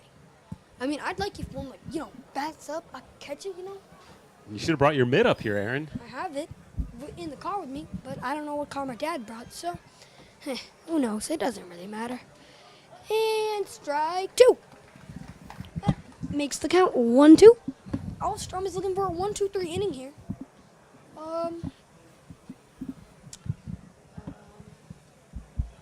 And the pitch is a nice foul ball. Caught the edge of the bat there. Foul ball from Morris. Morris has himself a pretty good season with 6 doubles, 2 triples, and 13 RBIs. Tarp Skunks have caught themselves back up with the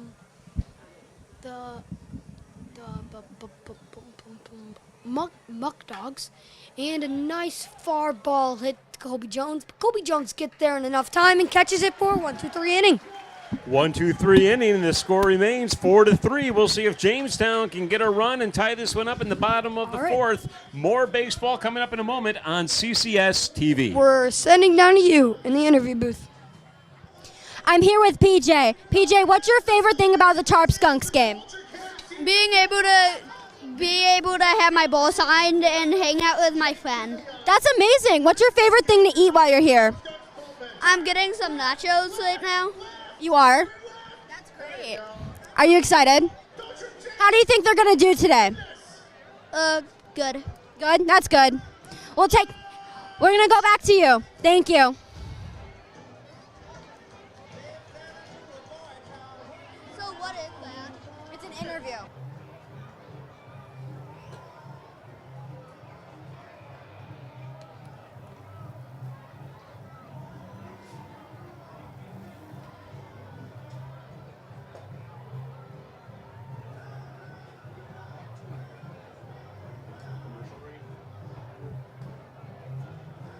All right, I guess we're back here. No commercial break this time, and we got the kids out there in the outfield. That looks like a lot of fun, doesn't it, Aaron? Yeah, I mean, we got a few more coming, but I think we're nearing the end. Oh, I might be lying. There's Can't a tell lot here. of kids out there. Goodness. I mean, I guess it gives us more time to warm. All right. Nope, we haven't reached the end. And more come. Hey, one of them has the glove. But anyways, we are, and that is officially the end. As long as one more straggler doesn't run out. That's it. Nope. No, it is not. I think, they still have one more coming out here. But that's it. That's it. No, maybe, yeah. Okay, we close the game. Why do we have Oh boy, it might take a little bit of time here. We still have one. Batter in the box. Still have a batter in the box, but a runner on the field there. All the kids have got to run. Christmas in July here at Dietrich Park. Where else would you rather be than right here, right now? Christmas in July. Beautiful. It's a beautiful day. It's a beautiful evening. Sun is setting off in the west. We got fireworks later on tonight. The Tarp Skunks are making a charge here. We'll see if they can't tie this one up here with their batter stepping up to the plate. Who is that again? I believe. Who is this? This is Stoyanovich? Yep. DJ Stoyanovich leading things off here in the bottom of the fourth inning. He flew out back in the second. Swinging a foul ball.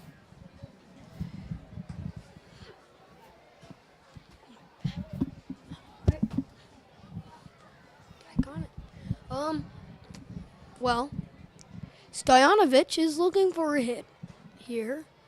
Believe he got out in his first at bat. And that ball is a nice little grounder. Leo Doyle, number 48, who walked back in the second inning. Sorry. Fly out. Okay. Well, here comes Doyle, who walked in his first at bat, I believe. Doyle is from Staten Island, New York, and is a sophomore in his Wagner College. I don't know. Yeah, he's at Wagner College. And here's a pitch to Doyle. And a nice blooper. Shortstop stops it, but not in time. Runner safe at first. Nice effort. I mean, yes. Infield base hit. Almost got out there. I mean, that really was a nice effort by the Yes. shortstop there, but he just couldn't get it there in time. He put his best efforts into that one. Just unfortunate he couldn't get it there. Well, all the same, we've got a runner at first base with just one out. And who's at the plate now? Are we back to the top of the – is this Brandon McLean Banks, number 42? I believe it is. And an low and outside pitch there. He got a base hit back in the second inning. Did he? Yeah, he did. You're right. It scored a run, I believe, right? No. Yeah, no. Bases loaded. They didn't send Colby Jones, but then he ended up scoring on a wild pitch or something like that. I don't know anymore. I don't know. That ball hit his bat. No, I don't think it did. No, that was a ball. So runner advances on a wild pitch. So now we have Leo Doyle at second base in scoring position. Remember, he's the tying run.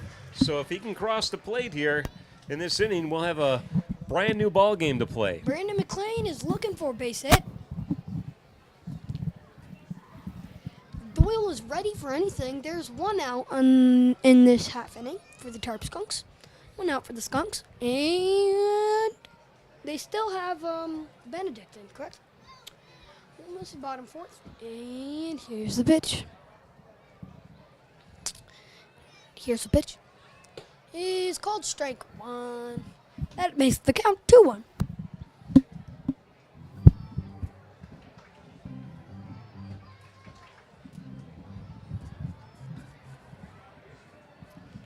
So 2-1 the count here with one out, runner at second. And the pitch to Brandon McLean Banks is small ground, but McLean is fast. Can't not beat it out, but does advance a runner to third. I don't know. It looked like the first baseman Kind of looked like he stepped bag, off. I do agree on that one. and I think the fans are saying that, but fans aren't no, happy. they're going to say it's an out. So 2 outs now, and we do have a runner now at third base. So Leo Doyle is 90 feet away from tying this one up, and we're back at the top of the inning. Number 5, Nigel Sebastianelli at the plate. He has struck out twice now tonight. Yes. He's trying to get off the schneid and possibly help tie this game up as well. Let's see what he does here. Sebastianelli is going to Niagara Country. That was a Community high college. pitch outside by Benedict. If that pitch gets past the catcher, it'll be a run scored. So he's got to be careful here. Got to keep his pitches under control.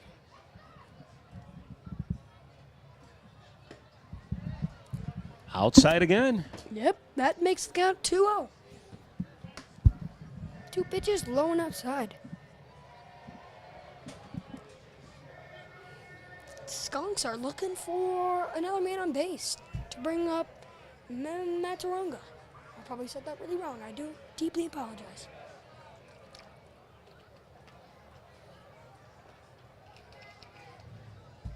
The pitch. That ball's going, but can he beat it out? He is fast. He can. That ball bounced. He's called safe and a run scores. This game is tied. He ran it out. I can't believe it. I thought he was out there, but they're going to say that he was safe. The ball bounced before. Doing some good speed there, and that's what hustle will do for you. Don't think you're going to get out just because it's a short hit to the infield there. That's another infield base hit.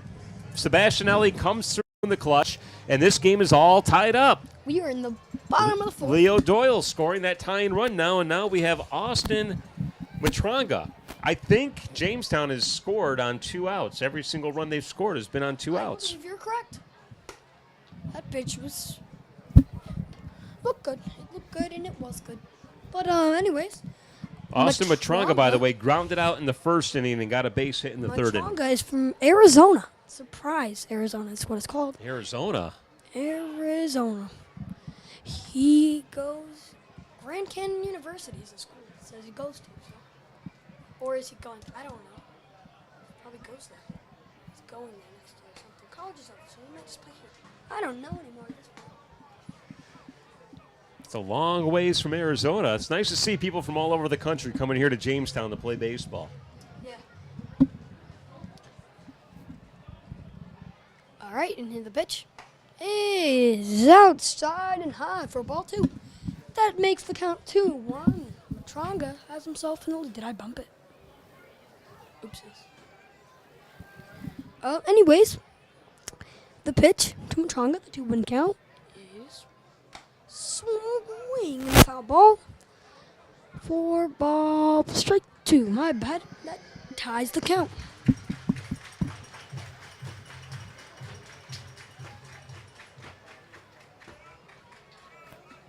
All right. Well, here's the pitch. 2-2 the count with 2 outs. We got the triple deuces on the scoreboard again. Interview. That'll be a swing and a miss for a strikeout, but not until after Jamestown scores a run, and we're all tied up after 4 innings. 4-4 the score. The Batavia Muckdogs coming up to the plate next right here on CCS-TV. We'll see you in a minute after this commercial break. At Southern Chautauqua Federal Credit Union, we believe in supporting our community and helping you achieve your financial goals and strive to make a positive impact for our members and the community. Our mission is to empower individuals with the skills and resources necessary to achieve financial freedom. As our members and the community achieve their goals, we fulfill ours, creating a brighter future together. Southern Chautauqua Federal Credit Union, your partner in financial well-being. Experience the difference buying your next pre-owned ride at Schultz. Certified technicians ensure our inventory gets up-to-date maintenance. Most purchases include a limited lifetime engine warranty and more. That's why we say you can't beat a Schultz deal. At Wegmans, we've packed our fresh and delicious salads with incredible flavor. Each one is made with our very best ingredients, like fresh greens, imported cheeses, and our signature dressings. We've packed big, delicious flavor into every bite for salads that are endlessly good.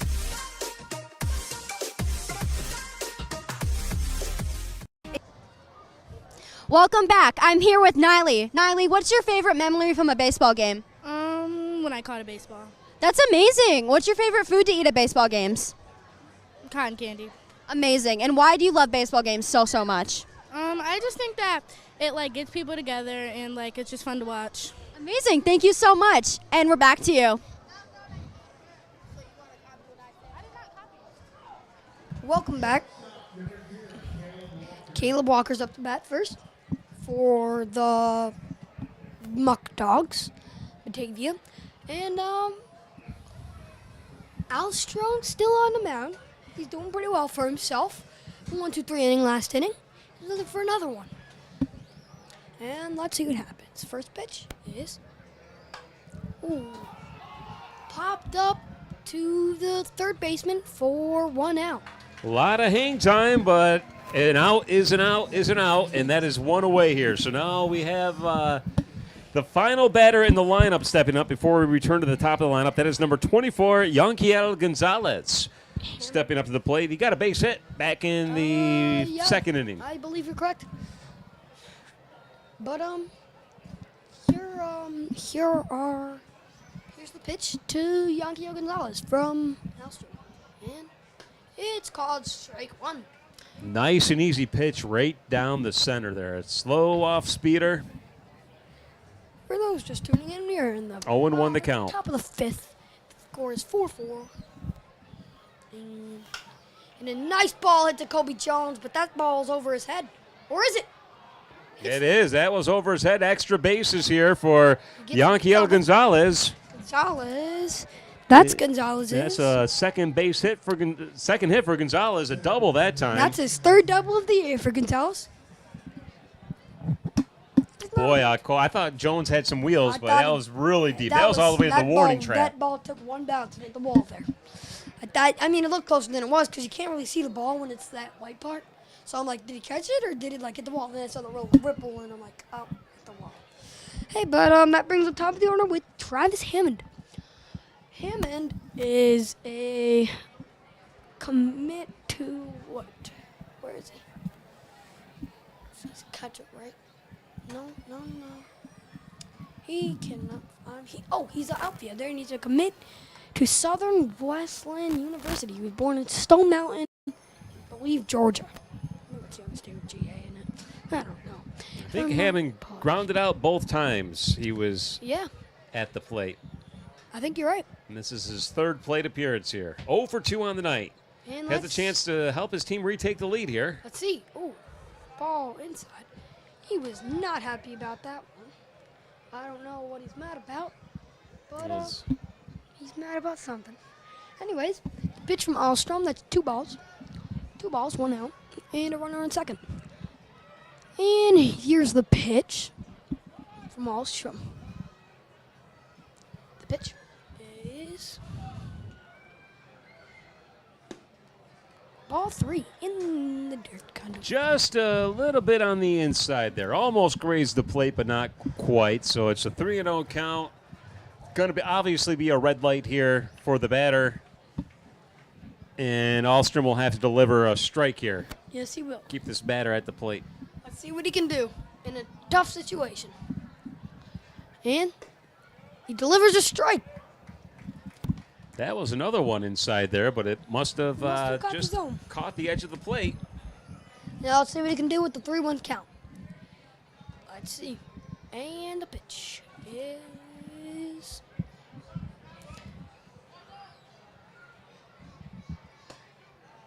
low for ball 3. Ball 4. I don't know what number 3's mad about. He's mad about something. He's shaking his head on his way to third. Well, he reached First. base. He can't be that angry. I know. That was Hammond reaching base on a ball. We still have Gonzalez at second, and now Jake Butler, number 1, stepping up to the plate. He got a base hit in the first inning, and he walked back in the third inning. Oh, well, he's 1 for 1, right? Because he walked, yeah. Yeah, you usually don't count the walks as an at-bat. Yeah, because you just get on base. You didn't really do much. Well, you did do much. You had a good eye. But anyways, Alstrom with 2 runners on base. And a nice ball hit. That ball is not dropping. Colby Jones has got it. The runner's at third. Gets to third. But the runner on first has to run back to first. And that's 2 outs. Yeah, Gonzalez advanced off to third base now. And Hammond stayed at first. Butler, though, does advance his runner on that fly out. And we have 2 outs now. A runner 90 feet away from retaking the lead. And I think this is Cooper Ramich, number 47 at the plate. Is 0 for 2, correct? He's struck out twice. Yeah. Struck out looking in the first inning and struck out swinging in the third inning. Well, here's the pitch to Ramich. And it's called strike 1. Alstrom is looking to get out of this inning, a half inning, with no runs allowed for the other team. Well, he's 1 out away from doing that here, but you also have 2 a runner 90 feet away from retaking the lead here. A little bit of pressure on Alstrom. Let's see how he deals with it. Yep. And the pitch. It's called strike 2. Runner advances to second, by the way. And the Skunks just let him take second base. That's Travis Hammond now. So 2 runners now in scoring position. A runner at second and third. Now let's see what happens. For the Muckdogs. The 0-2 count, 0-2 pitch, 2 outs, is outside for ball 1. Wait, very low outside there. The very dominant Muckdogs. 33-8 on the season. Haven't even had 10 losses yet. I thought it was 31. Nah, I think you're right. 31-8. Sorry.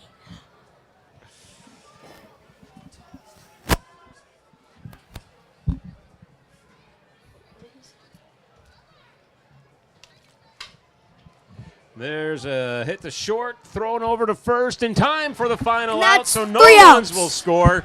And we have ourselves a tied ball game heading into the bottom of the 5th inning. And we're going to send it down to our reporters in the stands for another interview with the fans. Take it away, gang. What's your favorite thing about today's game? The food. The food. How do you feel about Christmas in July? I love it. I celebrate it. I don't really celebrate it. How do you feel about it, though? I like it. I like Christmas. Okay. Back up. My headphones. Back up to you. I'm trying to tilt my head, bro. we get how uncertain the future is. We've come of age in a complex world, face to face with problems we didn't create. So what's gonna happen next?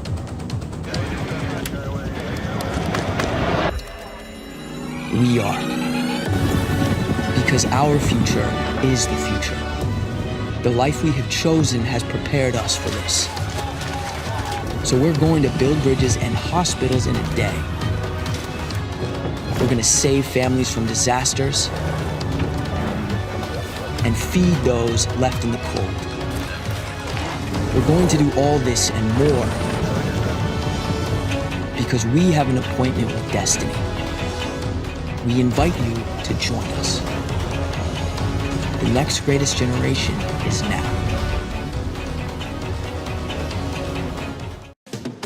At Wegmans, we've crafted our new sandwiches with layers and layers of deliciousness. Each one is made fresh with our very best ingredients, like hearty breads made with grains from near our stores, premium cheeses, and freshly carved meats. We've packed big, delicious flavor into every bite for sandwiches that are endlessly good. We're back. We're back with the studio cam shot. Well, we're back here at Dietrich Park, broadcasting from the press box. Jason Sample and Aaron Enquist. We are ready to watch more baseball, watch and commentate more baseball. Aaron, you're doing a phenomenal job. I think you will be doing this for a long time. If this is your first ball game, you sound great. Thank you. Right on. We're back to the action on the field here. The score is all tied up, too. We've got a 4-4 ball game. Bottom of the 5th inning, Jamestown has a chance to take the lead. Let's see what happens. And the pitch to Henry Juwan is outside. Let's see Juwan's stats. Juwan is hitting a .315. Juwan is higher batting average now. He got 2 hits tonight already. Oh, he's doing pretty well. He's got to be over 320 by now. He's one of the higher ones on the team. He's like the second highest because the highest is 322. He's played in Henry Juwan. Juwan got a base hit in the first inning and a base hit in the third inning.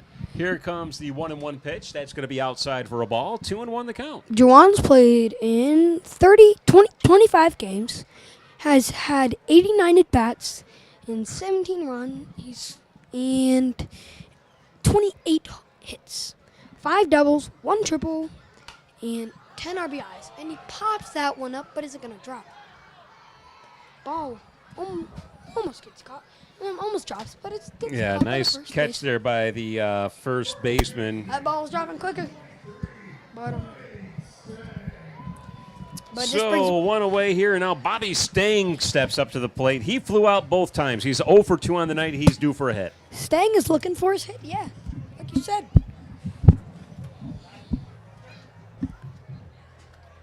Stang is looking for a hit here.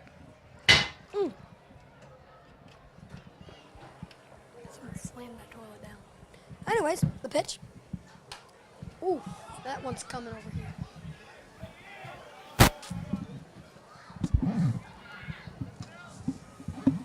High fly ball and out of play, so we'll do it over again. That is Where was that one ball? strike, 0-1 the count. Was that ball close to us? Yeah, it came down right here in front of us. I was too scared. I didn't look. I watched that. I figured we were safe. I mean, yeah, we're safe here. I want to make sure, like, I'm more worried about the equipment than my head. Whoa. I mean, I guess it doesn't cost more. That is across the plate for a strike. So what? The count is now 0-2 with one Bobby out. Stang is looking for his first hit of the night or anywhere on base. He's looking to get on base here. Let's see what happens with the 0-2 count. And ball outside for ball 1. That makes the count 1-2. Now let's see what happens. Stang swings in a foul ball. Misses and goes out of the Out of play. He's still alive here. A little BG staying alive. Staying is from Massapequa. It says Massapequa. He's from Massapequa? Massapequa, New York. I don't know where it is. But he goes to Georgian Southern school was Georgian Southern University. And he swings. It's a nice ball to third baseman, but it's throws not in time. He's safe. A bad throw makes the first baseman jump for it.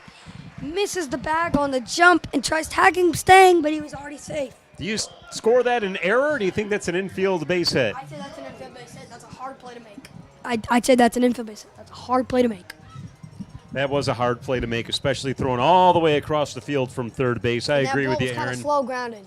So, but anyways, this brings up Kobe Jones, who is 1 for 1, correct? And 1 for 2, right?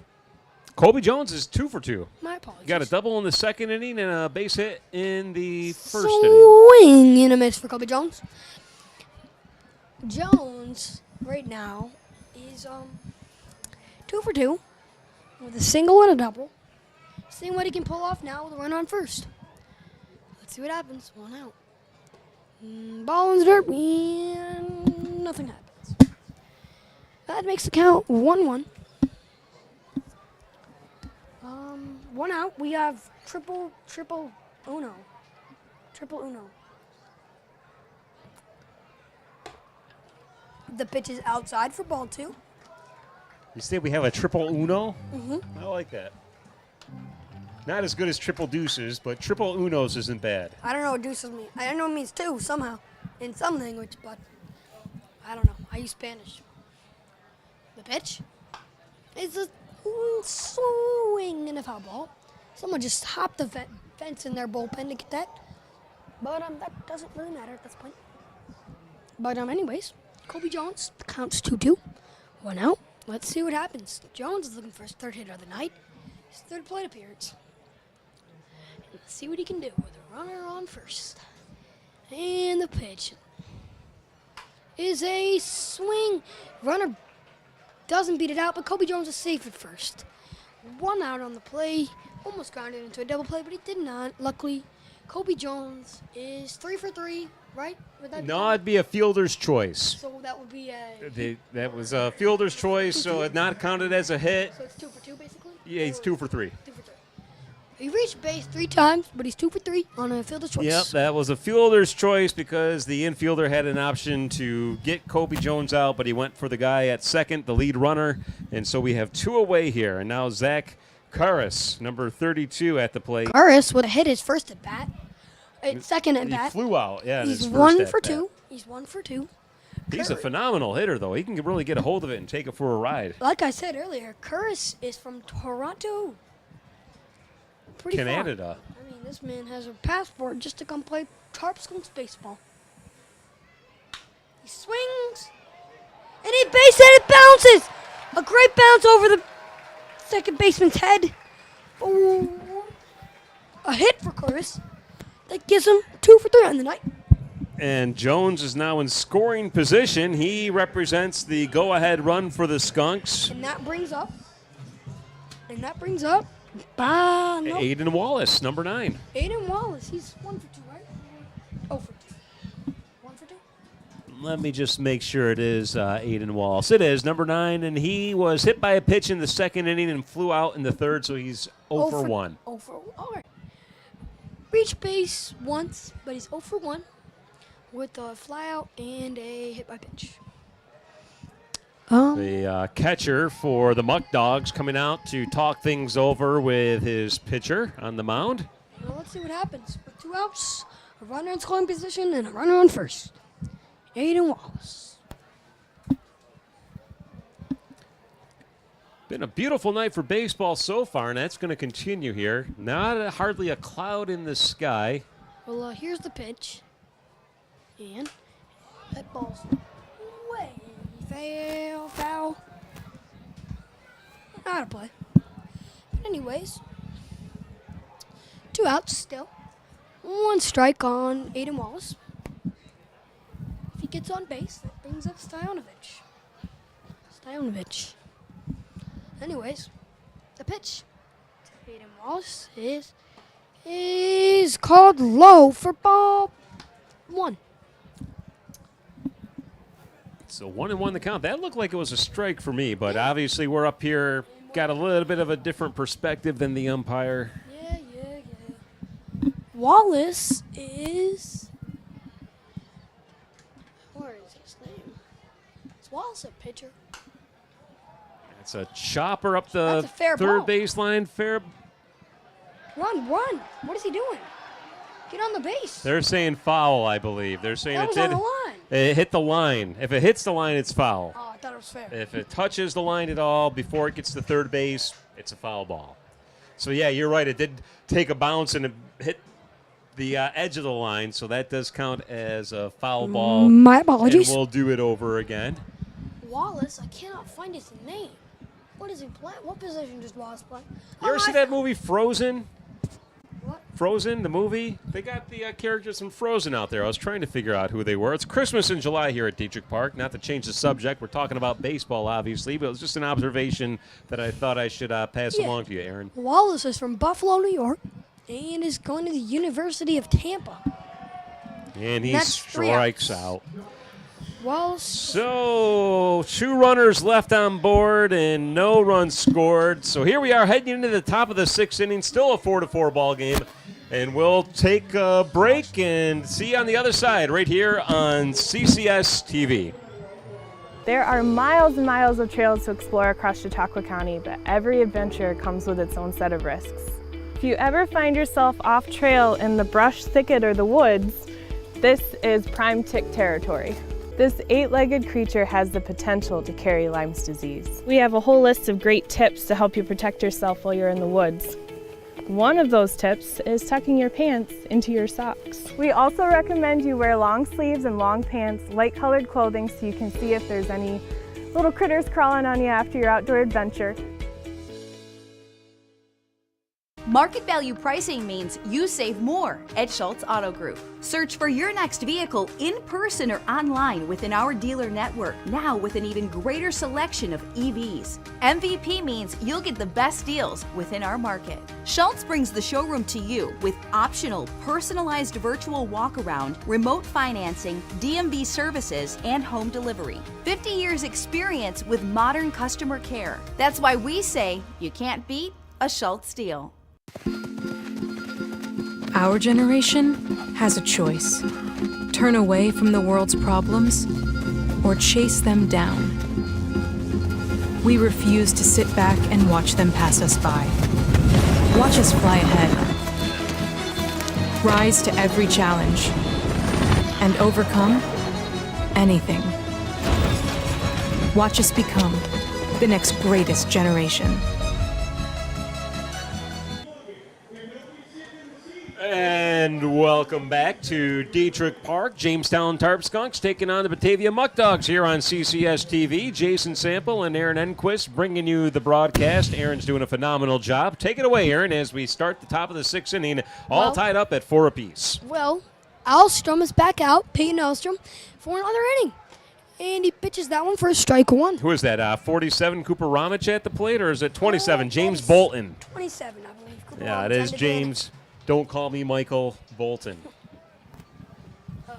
Yeah, I have heard of him before. I haven't heard of that guy in a while. Pitch is low for ball 1. Let's see what happens. The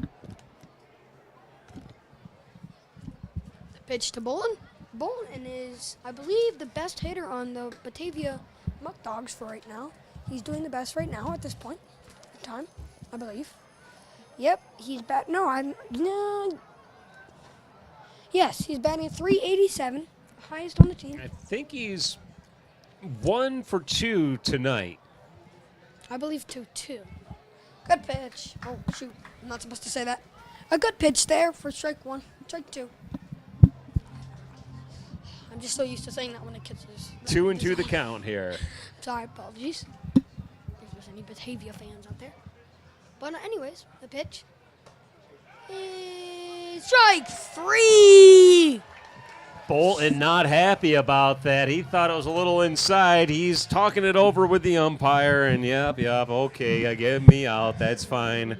And so one away here. Nice job by Keith Ahlstrom. That's his grandfather, by the way. Nice job by Peyton Ahlstrom, doing a super job coming out of the city of Dunkirk, pitching for Fredonia State University. Yeah. Here comes Ahlstrom. So we got Justin Austin at the plate, number 31. He is 0 for 1.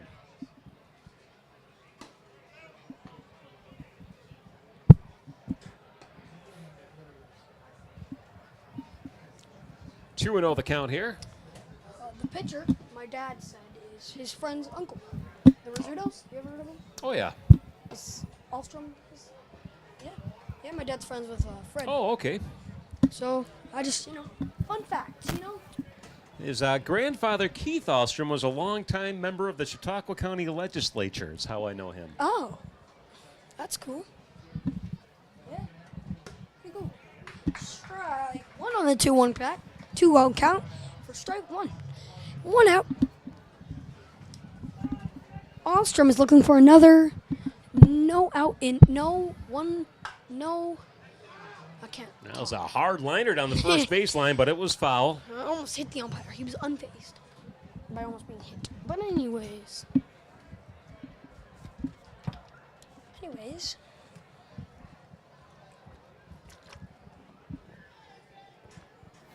Let's see what Ahlstrom can get done on a full count.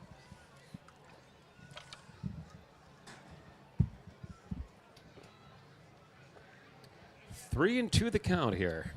Let's see. And it's high Way outside. Ball 4. So with 1 out here, Austin advances. And now we've got number 7, Justin Espinal, stepping up to the plate. I know he struck out in the second inning. I had to step away in the 4th inning, so I'm not exactly sure. We need a time. The catcher's glove, something's wrong with it. They look like they're getting them a new one, and they are. But something was wrong.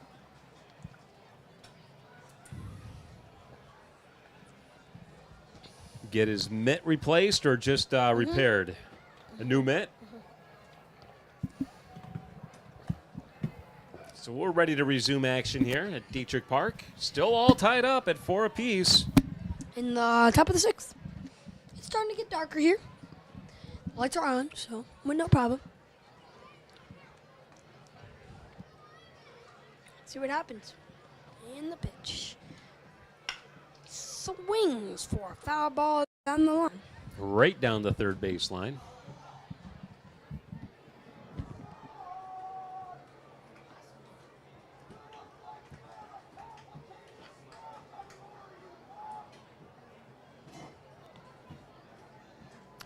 So 0-1 the count here with 1 out.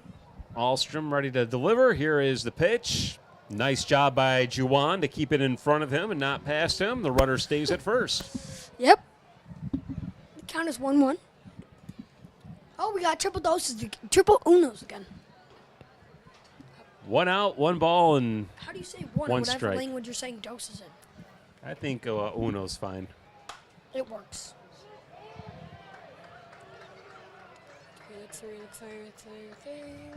That is a base hit. Base in hit. Shallow right field. So runners now at first and second. Espinal at first with that base hit, advancing Austin to second. And now we have number 37 at the plate.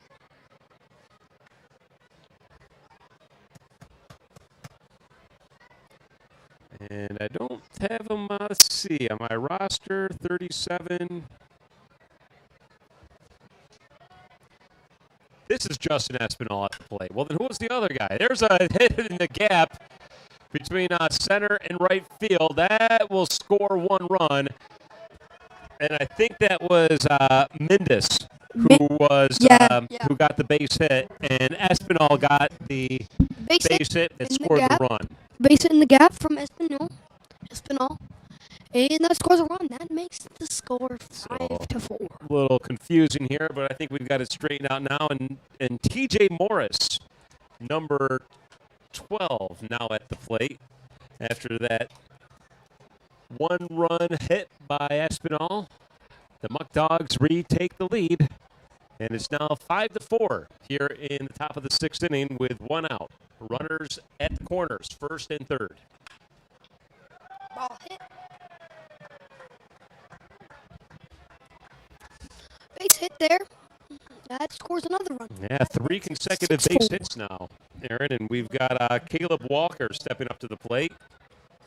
Peyton Alstrom's going to stay in there on the mound, try to get Walker out. Walker sporting the double zeros on his jersey. Yeah. Walker is, how's he doing today? You know? You know how Walker's doing today? Sorry, I got your folder a little wet. My apologies. This one. Sorry. That's all right.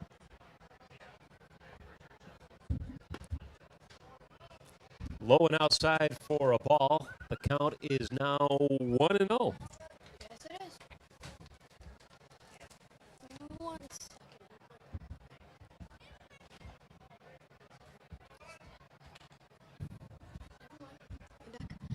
One knows the count. 1 out. And the pitch is outside for ball 2.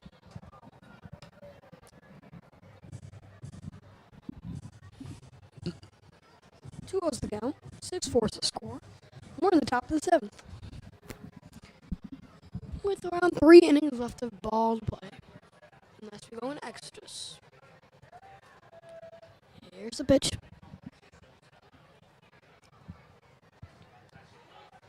And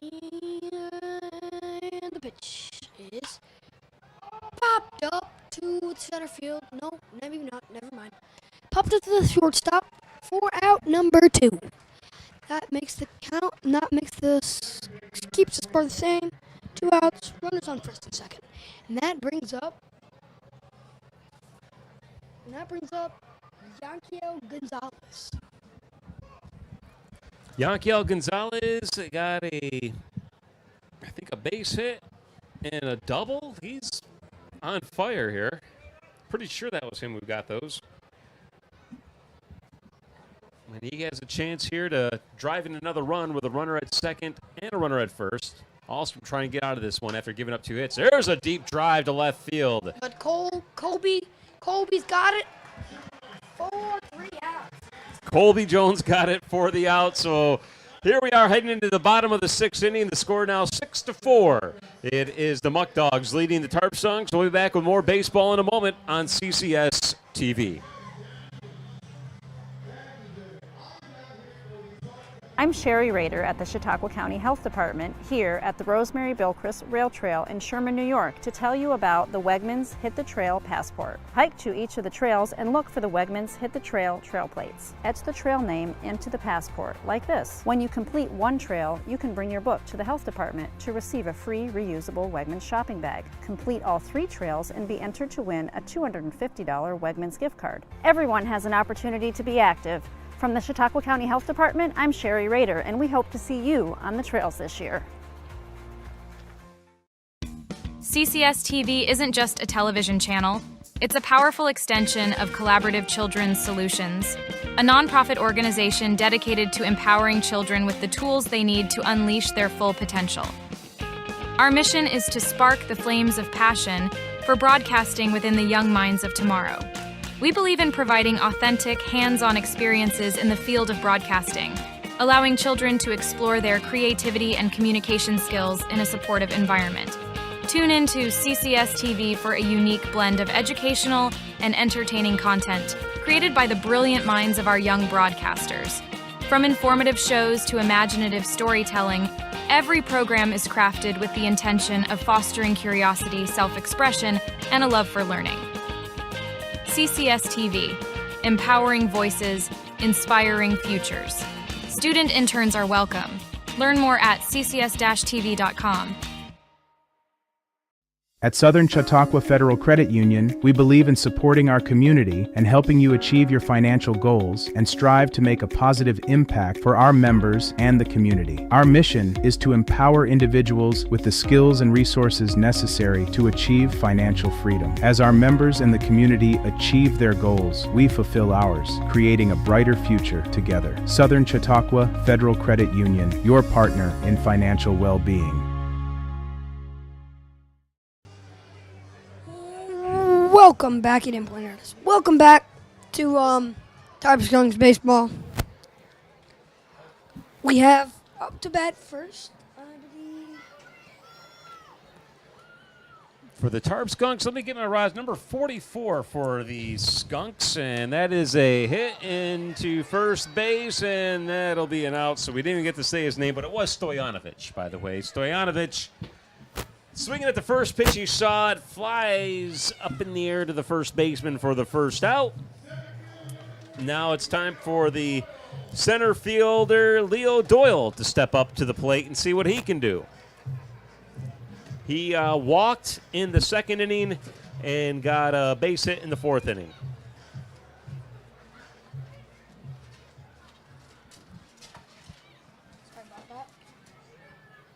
Here comes the pitch. And that'll be a fly ball into shallow left field. Ball almost dropped because none of them were going for it. But it So did not. quickly, 2 away here. 2 pitches and 2 outs. Doesn't go any faster than that. No, it can't.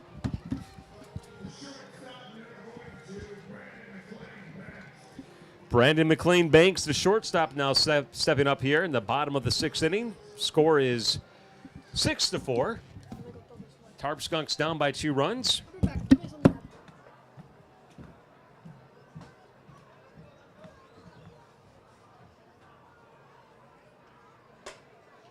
That pitch is outside for a ball. 1-0 the count. One of those is the count. 2 outs. 6-4 is the score. Muckdogs are up. And the pitch is called strike 2-1. Apologies.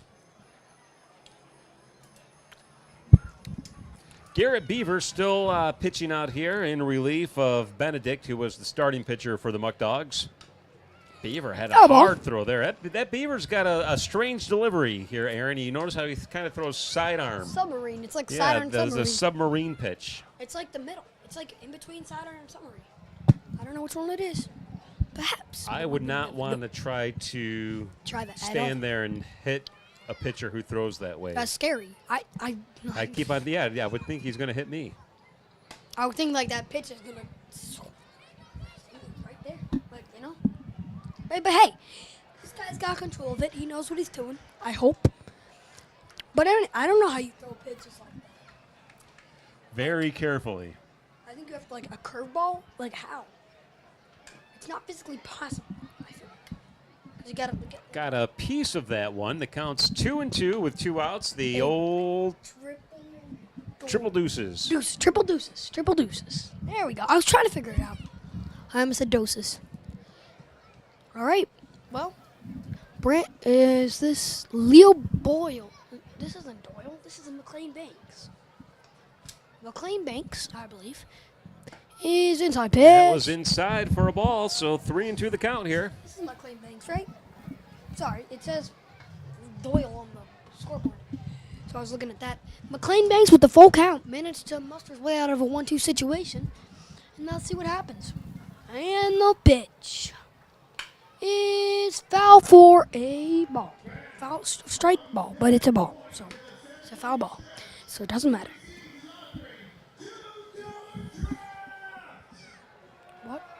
What? Okay, the scoreboard is wrong. It's the bottom of the 7th. No, we're in the bottom of the 6th inning.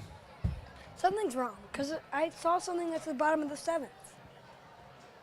I don't believe so. Yeah, I told the guy we were in the bottom of the 7th. Bottom of the 6th. I don't know. Justin's not back, so I don't know when we're going to.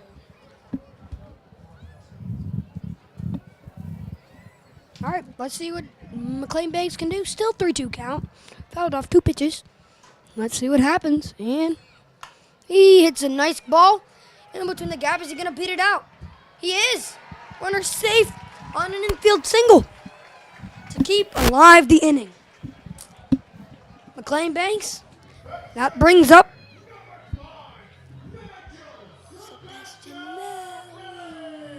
Nigel Sebastianelli is 1 for 3 tonight. He struck out in the first inning and struck out in the second inning, but got a base hit in the fourth inning. Sebastianelli is really looking to get a hold of his game here and get a hold of the ball as well. Trying to get himself back in his rhythm here. Sebastianelli with the first pitch to the count, and he hits it up. That ball will not drop. Ball will be hit right to the guy. Sebastianelli, 1 for 4.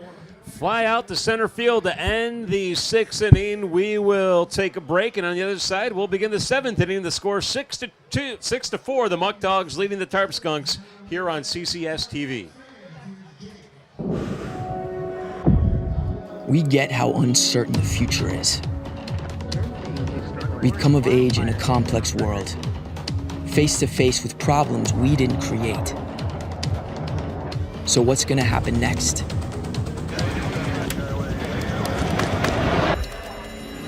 We are.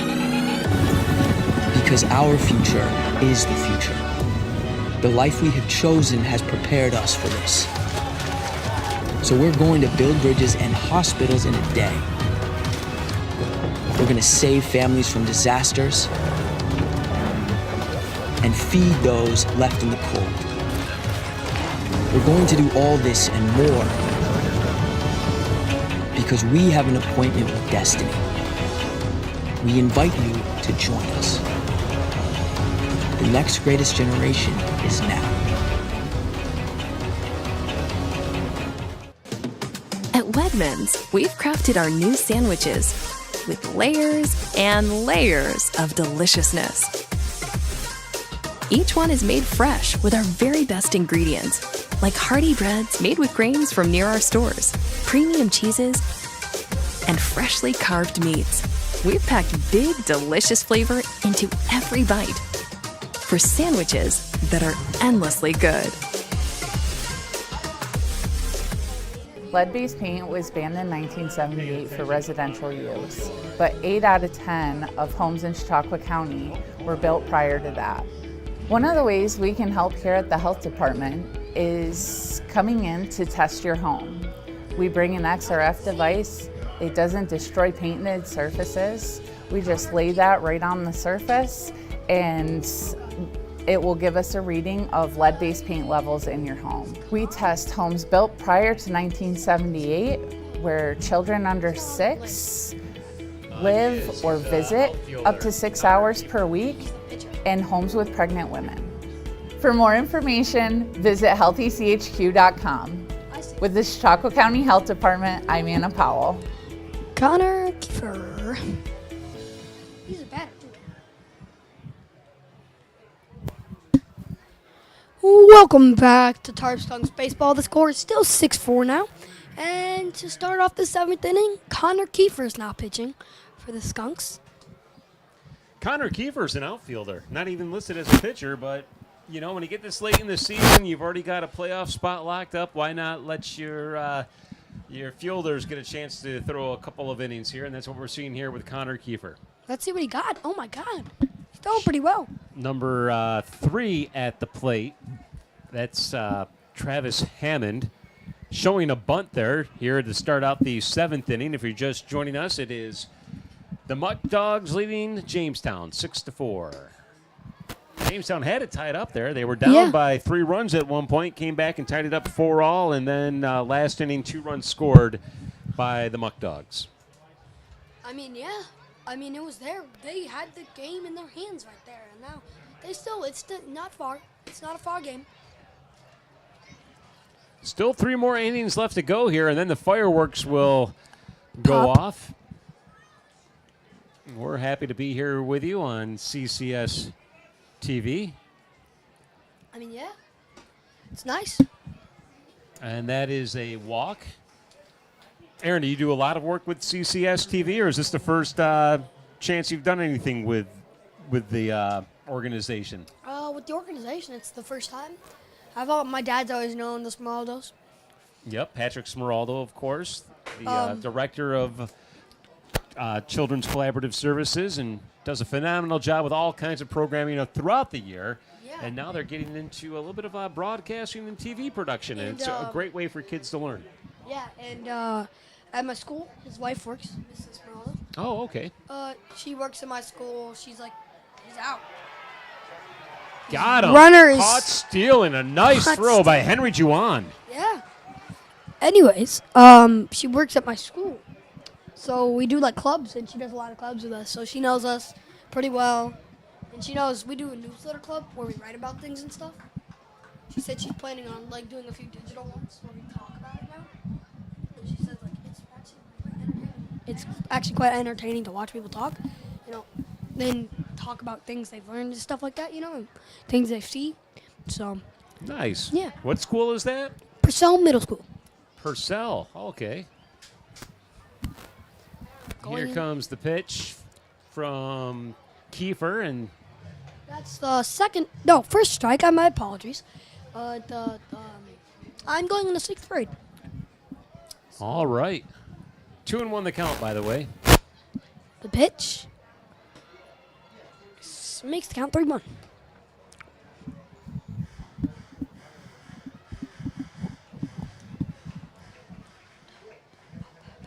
Three and 1 the count with one out. And the pitch. Jake Butler, the batter here. Here comes the delivery from Kiefer across the plate for a strike. I think Butler thought it might have been a ball, but Butler did not like that yeah, ball. he started walking down toward the first baseline. So 3-2 the count now. I can't believe an outfield. I've never seen an outfielder do this well, to be honest. I mean, maybe he's a position For player. a pitcher? I've just yes, it's something you don't really see. And, Well, that's a walk. and when you do see it in the MLB, it's a position player, so it's kind of funny. This one, he's not his best, and it's quite nice actually. He's doing pretty well. I mean, he might Maybe be. he pitched a might little be bit in high pitcher. school. He might be a pitcher. He just likes playing outfield more. He's better. Well, maybe not better, but it sounds like I'm being rude now. I'm not trying to be. He's just he wants maybe the game to try, and he likes it now. So I mean, everyone has an other option, I guess. That's an inside pitch for a ball, so 1-0 the count here. You do like to see it though.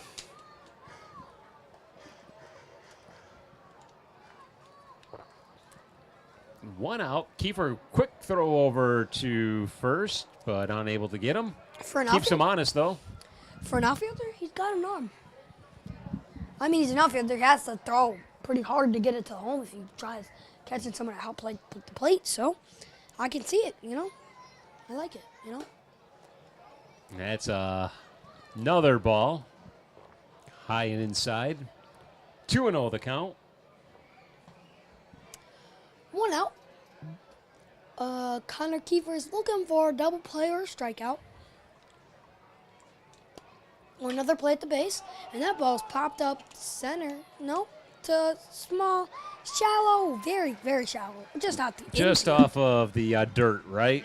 Yeah. Nice catch by second baseman for the Skunks for out number 2.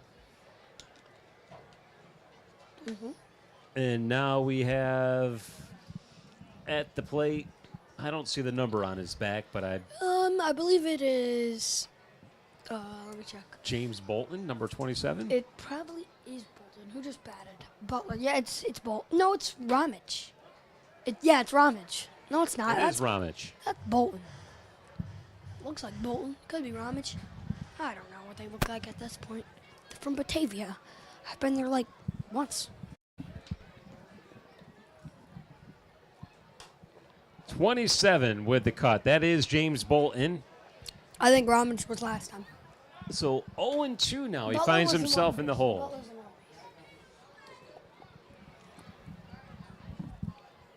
in Butler's on first base. 2 outs, 2 strikes, and the pitch is in the bounces in the dirt for ball 1. Remember, Bolton struck out looking the last time he was at the plate and wasn't happy with the strike call that he got. He's at risk of doing that again here. 1-2 the count. 2 outs. See what happens.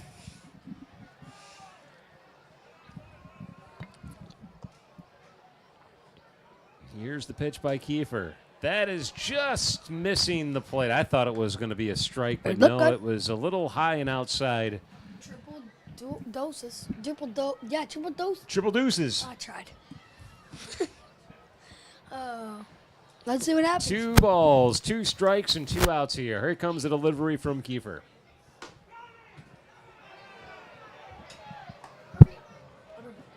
A little bit inside, so we got a full count now. 3-2 the count.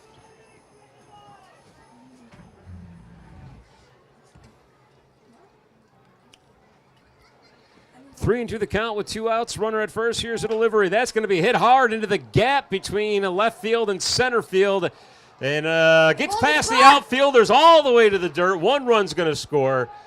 And Bolton will advance to second base. So we'll score that as a single base hit. And another run scores, and it is now 7-4. The Muckdogs leading the Tarp Skunks.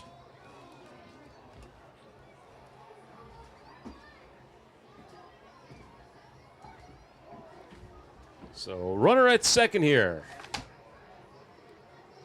And number 31, Justin Austin, stepping up to the plate.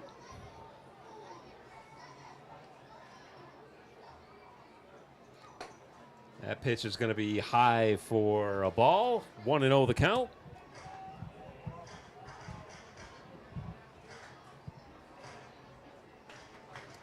Kiefer looking to deal here. Runner at second is Bolton.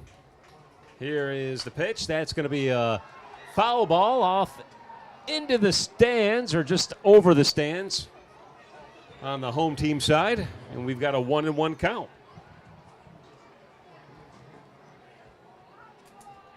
Sean Mindis on deck for the Muckdogs, by the way. Kiefer looking to deal. Here is the pitch. That's going to be low for a ball. 2-1 the count.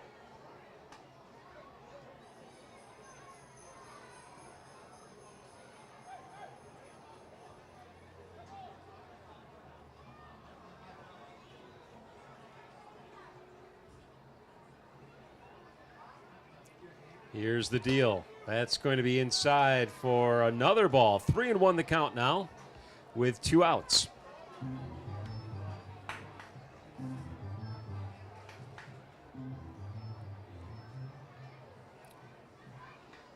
Here comes Kiefer's 3-1 pitch. Swung on and foul down the first baseline, giving us a full count. 3-2 with 2 outs.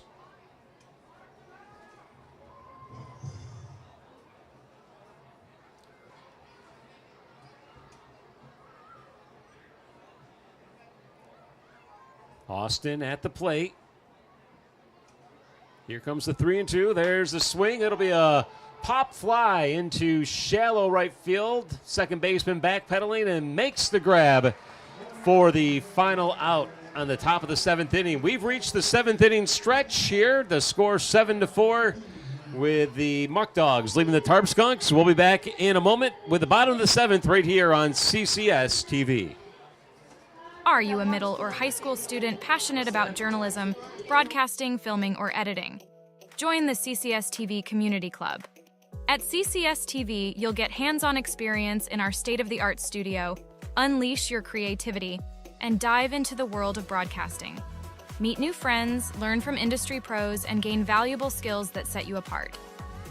Ready to start? Learn more at ccs-tv.com/join. CCS-TV, empowering voices, inspiring futures.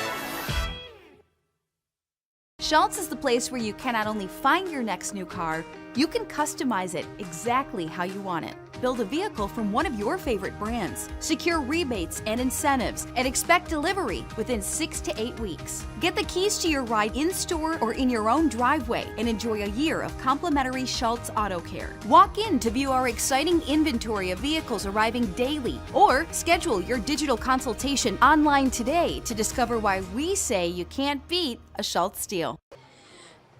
Welcome back to CCS Sports. We are back at the Tarp Skunks game. The Muckdogs score 1 in their half inning of their part of the half inning, making the score 7-4. The Tarp Skunks are down to their final 9 outs, right? We're in the bottom of the 7th inning. It's a 9-inning game, and they're down by 3 runs. They got to start making something happen here. We got a new pitcher out there too, right? Michael Pedraza. Pedraza. My apologies. Michael Pedraza comes to the game from Palm Bay, Florida. He's a senior at Kentucky State. Wow. He's playing for the Muckdogs, obviously, coming all the way up from the sunny state of Florida. Yeah. I might be biased, but I like the weather in New York a little bit better than the weather in Florida. I went to Disney World in Florida. Well, that's a good hot. place to go for Disneyland. It's very warm in there in the summer. I mean, I went to Busch Gardens. We went in September, so it was somewhat cold. It still was hot. Now, if you ask me what I like better in December, I'll probably tell you Florida. But right now, I'm happy to be up here in July. Yeah, I would be too. Well, here we are. We got number 2 stepping up to the plate for the Skunks. That would be Austin Matranga. Matranga done himself. How's he doing? Well, he is 1 for 3. He grounded out in the first, got a base hit in the third, and struck out in the fourth. Here we are now in the 7th inning. Matranga is really, really looking for a big inning for him, or big hit. Matranga's the second baseman, by the way, too. And I didn't know that. Matranga's looking for a base hit. Anywhere on base here. I mean, the count's 1-1. The pitch is strike 2. There's the pitch from Pedraza.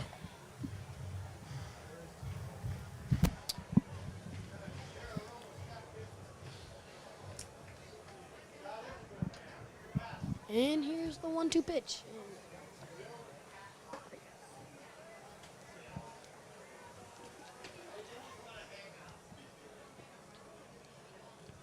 What's the count now?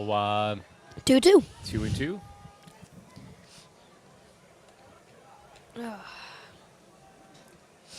Well, and that pitch is called outside. That makes the count 3-2.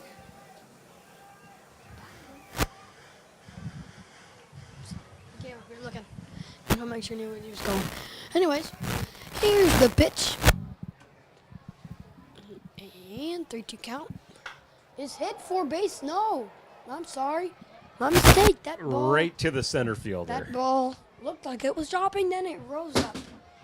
My apologies for that loud noise. So Matranga flies out, and now we got Henry Juwan, number 6, the catcher. He got a base hit in the first inning, a base hit in the third inning, and flew out in the 5th inning. He is 2 for 3. Looking for 2 for 3 on the night. Looking for.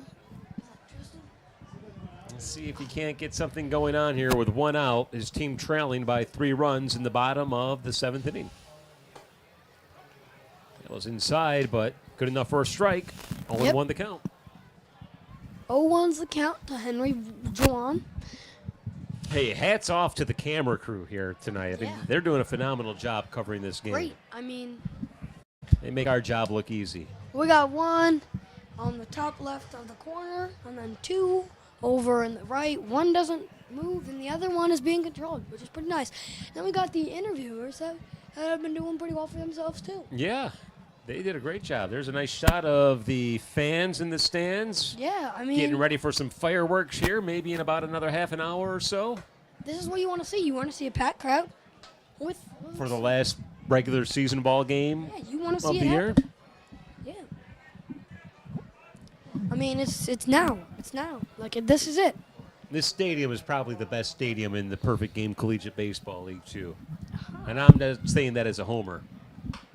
There's a fly ball into shallow center field. Converging and making the catch is going to be the second baseman, backpedaling to make the grab, helping up his teammate. And that's 2 away now. 2 outs. That brings up Kobe Jones. No, Bobby. I'm sorry. Bobby Stang. Bobby Stang is 1 for 3. He flew out in the first inning, flew out in the third inning, got a base hit, and was stranded in the 5th inning. And a great job to you. And great job to you. You've been doing great. Thank you. I try, Aaron. I'm a little rusty. I haven't done baseball in a year, so. Well, it doesn't seem like that. You've been doing Thank great. you. Thank you very much. You're doing a wonderful glad job as well. I'm glad I had this opportunity. I hope you get to do all 26 games next year.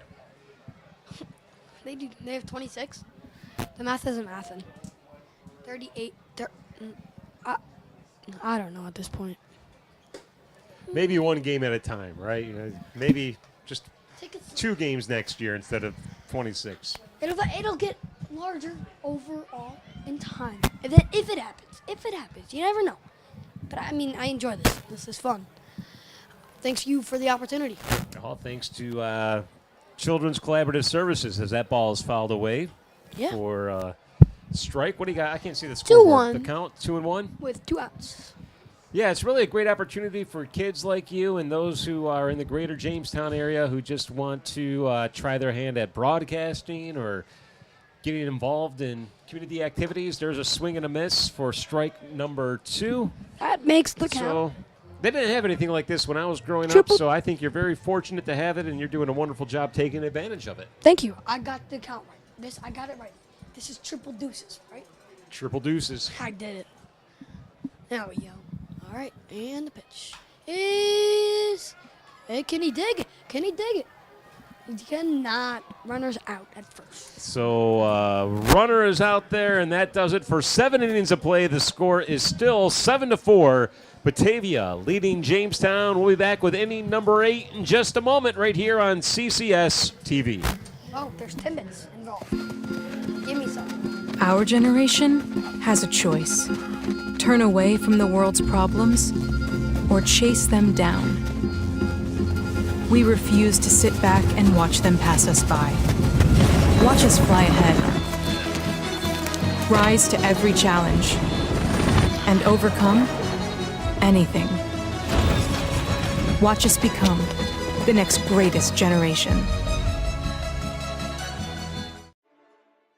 Get ready, Jamestown! The Gus Macker 3-on-3 basketball tournament is back this August, bringing non-stop excitement and fun for everyone. Experience the thrill of street basketball at SUNY Jamestown Community College, Saturday, August 10th and Sunday, August 11th, where teams of all ages and skill levels come together to compete and showcase their talents. This event, led by Collaborative Children's Solutions and co-hosted with the City of Jamestown, is more than just basketball. It's about community, sportsmanship, and making memories. Thanks to our generous sponsors, including the Southern Chautauqua Federal Credit Union, this year's tournament promises to be bigger and better than ever. Join us for an unforgettable weekend filled with action-packed games, fun activities, and community spirit. Don't miss out on the 2024 Gus Macker 3-on-3 basketball tournament in Jamestown, New York. If you can't make it in person, watch the action live on CCS-TV.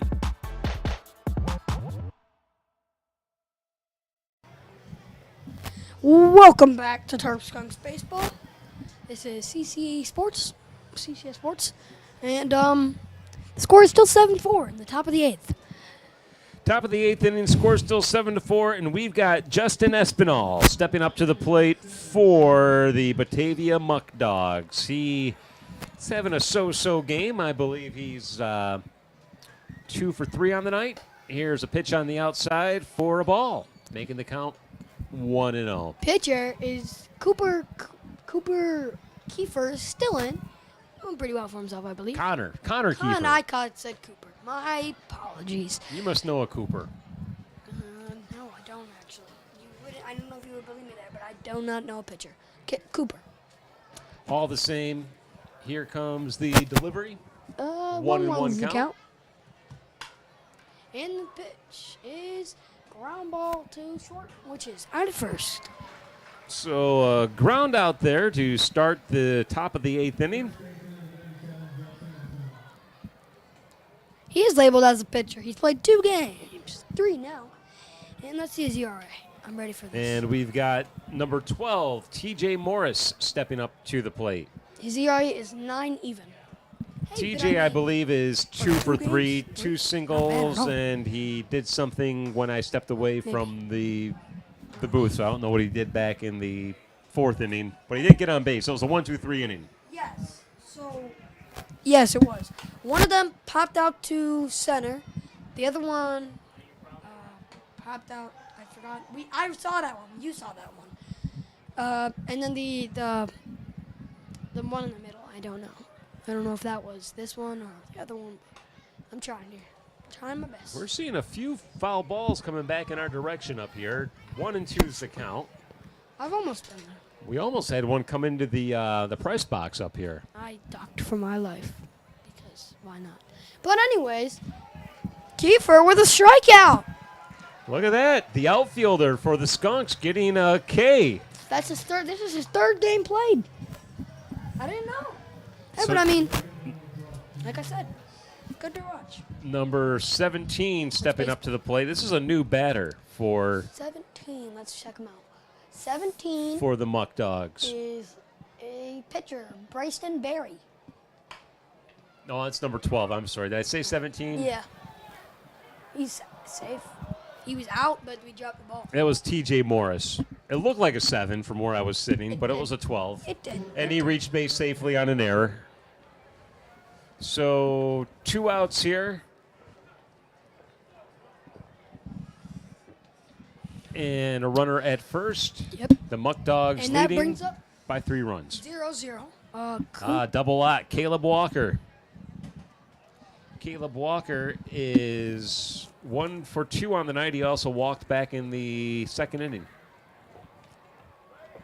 I guess if your name's Walker, you better walk. Got a runner going way over the head of the second baseman, and that will allow the runner to advance all the way to 3rd base. Just messy right there. Messy. That was messy. It wasn't. Yeah, a little bit of a high throw by Juwan there. He had a little too much mustard on it, went over the head of the shortstop who was covering 2nd base, and that allowed the runner to advance now to 3rd. But there are 2 outs here, and Jamestown can still get out of this inning unscathed without allowing any more damage to be done. Hopefully. Here comes the pitch from Kiefer. Low and inside for a ball. Upper back. Here's the pitch by Kiefer. Inside again for a ball.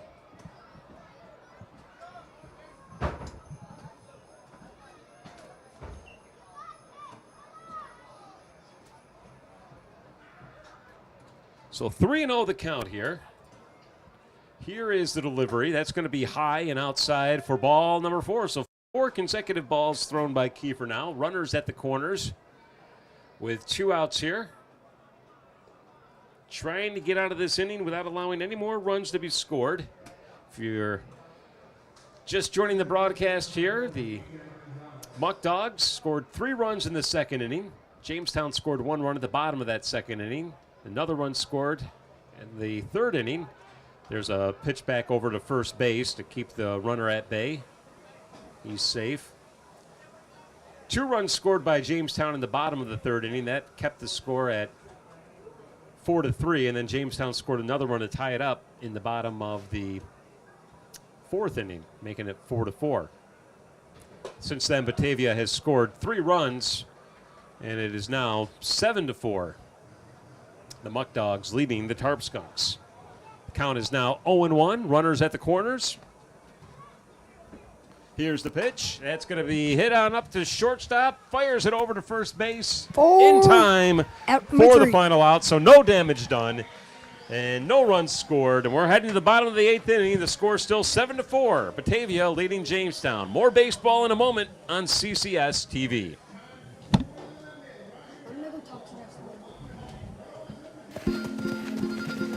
Our generation has a choice. Turn away from the world's problems or chase them down. we refuse to sit back and watch them pass us by. Watch us fly ahead.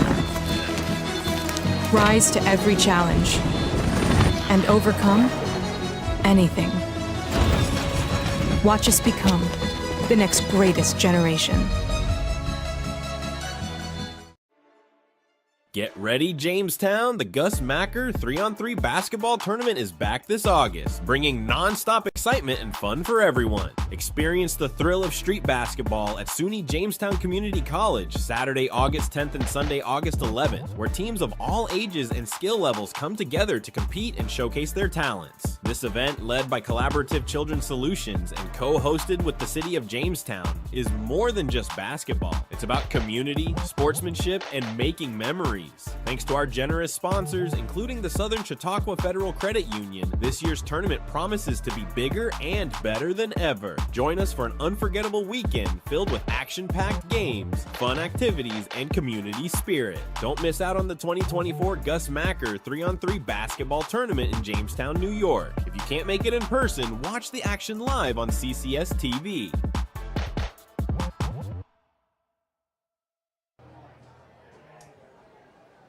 And welcome back to Dietrich Park, heading to the bottom of the 8th inning here with Jamestown trailing by 3 runs. They've got 6 outs to try to make a go at it and rally and come back to at least tie it up. And it all begins with number 10, the left fielder, Kobe Jones, stepping up to the plate to lead off for the Skunks, batting left-handed here. And Mike Pedraza still on the mound for the Muckdogs. This is his 3rd inning of work. Here is a pitch, high and outside for a ball. 1-0 the count. Jason Sample along with Aaron Enquist, who stepped away for a moment, but she'll be coming back. In the meantime, here comes the 1-0 pitch. Swung on and miss. Counts now 1-1. Colby Jones is 2 for 3 on the night. Double in the second, single in the third, and a fielder's choice back in the 5th. Here comes the delivery from Pedraza. And that is a ball hit hard into center field, but running up and making the grab is the center fielder for the Muckdogs. A nice job on defense out there all game long, including on that hit. And that is one away with the fly out by Jones, and now Zachary Chorus. He's one for 2, right? Chorus is actually 2 for 3. My. He drove the one out that he made was a fly out to deep right field back in the 2nd inning, and that ball carried quite a ways. I want to see him take it out. I feel like he can do it. I like this guy. I think he's a pretty solid hitter, that's for sure. That was a dog. Anyways, the one pitch out here is outside for ball 1.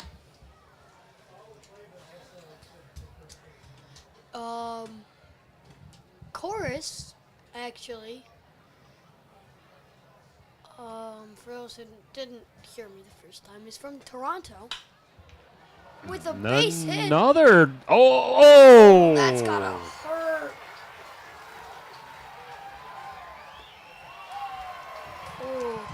Nice effort by the left fielder there, but he just couldn't get there in time. I think he ran a little too much into it, and it actually ricocheted off the ground and into his face. I thought it hit his glove and hit his chest. Maybe. I don't know. Maybe it didn't hit him in the face, but all the same, it had to have hurt, like you said. Yes. And Chorus is on second base now. We'll call that a double. Yeah, I would say so. I mean, that ball, if he wasn't there in enough time, that ball's a gapper, and that's definitely a double. Well, he knocked it down anyway. And Jamestown finds itself in business. Zachary got a runner at second here. They're down by 3, so I guess a tying run would be on deck. Yeah. Well, Zachary Chorus actually is from Toronto and goes to Mercyhurst. Just down the road in Erie, Pennsylvania. Yes, Mercyhurst University. Who's My this? mom went there. Leo Doyle at the plate? No, that's number 9, who is Aiden Wallace, the designated hitter. Yep. My mom went to Mercyhurst. Good school to go to. Mercyhurst Prep is a good preparatory school as well. But we're here in Jamestown to talk about the Tarp Skunks. Yes, we are. Not the people out in Erie. Mercyhurst. Yep. So let's see what happens here. The 0-1 pitch, 1 out, is strike 2. So quickly the count is 0-2. Wallace was hit by a pitch in the second, flew out in the third, and struck out in the fifth. Let's see what he can do now with the Still runner looking in to try to scoring get positions. get a hit for the first time tonight.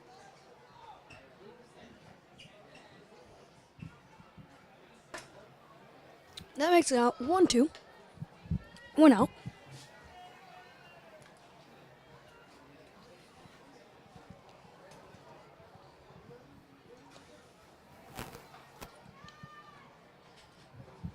Michael Pedraza, the pitcher here, taking his time. I think he's got the pitch he wants. Let's see if he can deal. See what happens. And strike 3. Comes up empty on the swing. Well, that's Wallace's second strikeout of the night. And now we have DJ Stoyanovich stepping up to the plate. He's looking for his first hit of the night. He's 0 for 3. Or anyway on base. You can walk, we bring up. Any way to get on base Doyle. at this point, right? You're down by 3 runs. We have just 4 outs remaining. This is 2 outs here in the bottom of the 8th inning. See what happens. Got to make a run here. Let's see what they can do. And he comes up empty on the swing. He really had a nice cut there. The Tarp Skunks roster has been decimated the past week or so. A lot of players have returned to college already, so their ranks are diminishing every day. That's gotta hurt. And that's probably why you're It's seeing. gonna be hard. Probably why you're seeing an outfielder out there pitching. And Playoffs but are gonna hurt. yeah, it makes the playoffs difficult for all. It happens a lot with all teams this time of year. You're going to see players returning to college if their semester starts earlier, if they have to start practicing, especially if they play fall baseball in college, which happens in some schools. But back to the action here. Let's see what can happen with Stoyanovich. Pitch is Fouled back and out of play. Count remains 0-2 with 2 outs. Fireworks are coming soon here. I got to find out from our producer, Justin Gould, if we're going to provide commentary to the fireworks, or you just let them. I think you just let them do their thing, right? I mean, what do you say? There's an explosion. There's another explosion. Oh, look, another explosion. I mean, how do you do commentary Hey, look for? at that one. That was a big one. I guess. Look at that explosion. Can you beat it? Hit to second, thrown over to first in time for the final out. So 3 here we are, outs 8 remaining. innings in the books. 4. Jamestown still trailing by 3 runs, 7-4. We'll be back with the final inning in just a moment right here on CCS-TV. CCS-TV isn't just a television channel. It's a powerful extension of Collaborative Children's Solutions, a nonprofit organization dedicated to empowering children with the tools they need to unleash their full potential.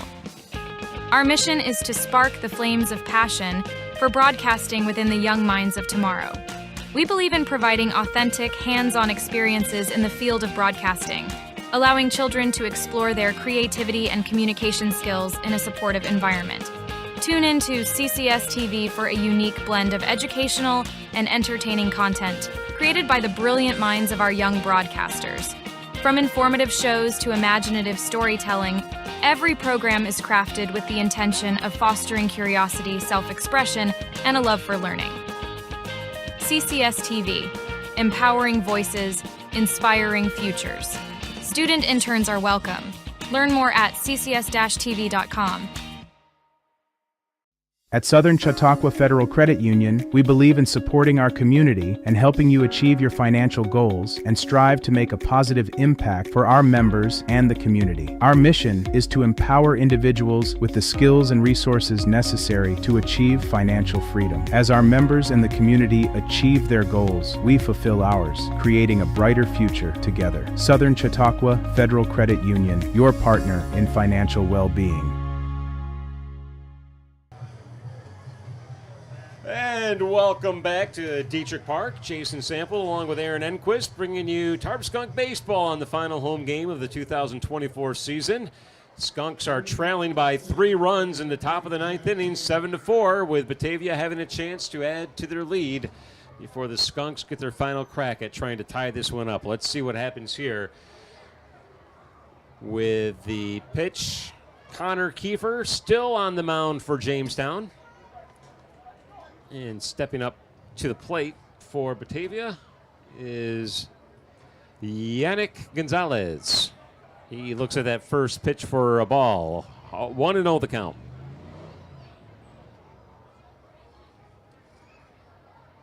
Swing and a miss by Gonzalez. My apologies. It's number 3 at the plate. That's a fly ball deep to left field, but tracking it down will be Colby Jones at the warning track, pulling it in and getting the out. Nice defensive effort by Jones, the left fielder. And now stepping up to the plate is going to be Jake Butler, number 1. Butler is 2 for 3 on the night. He also walked back in the 3rd inning, had a base hit in the 1st, a base hit in the 7th, and flew out in the 5th inning.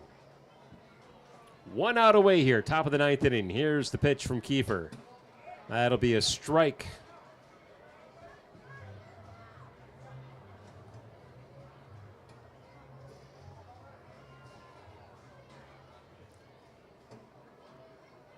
Here's the 0-1. That's a fly ball into left field. Jones camping out underneath it and easily makes the catch. Can of corn for Colby Jones.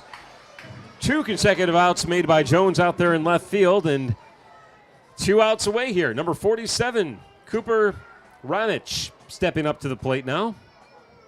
He is 0 for 4 tonight.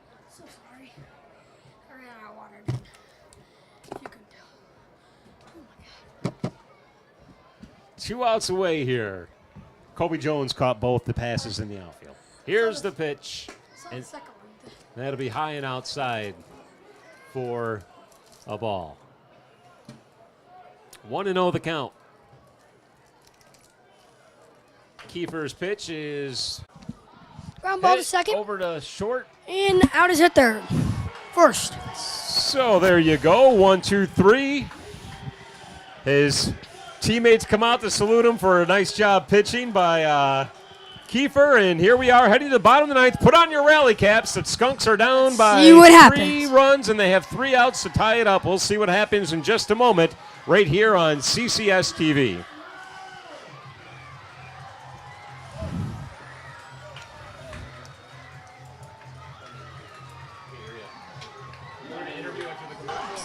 Sending it down to you. I'm here with Lucy. Lucy, what's your favorite part about a baseball game? Probably my friends and like sitting and watching. That's awesome. I love that. What's your favorite thing to eat at baseball games? Cotton candy. I love that. What's your favorite flavor of cotton candy? Blue raspberry. Awesome. Back to you.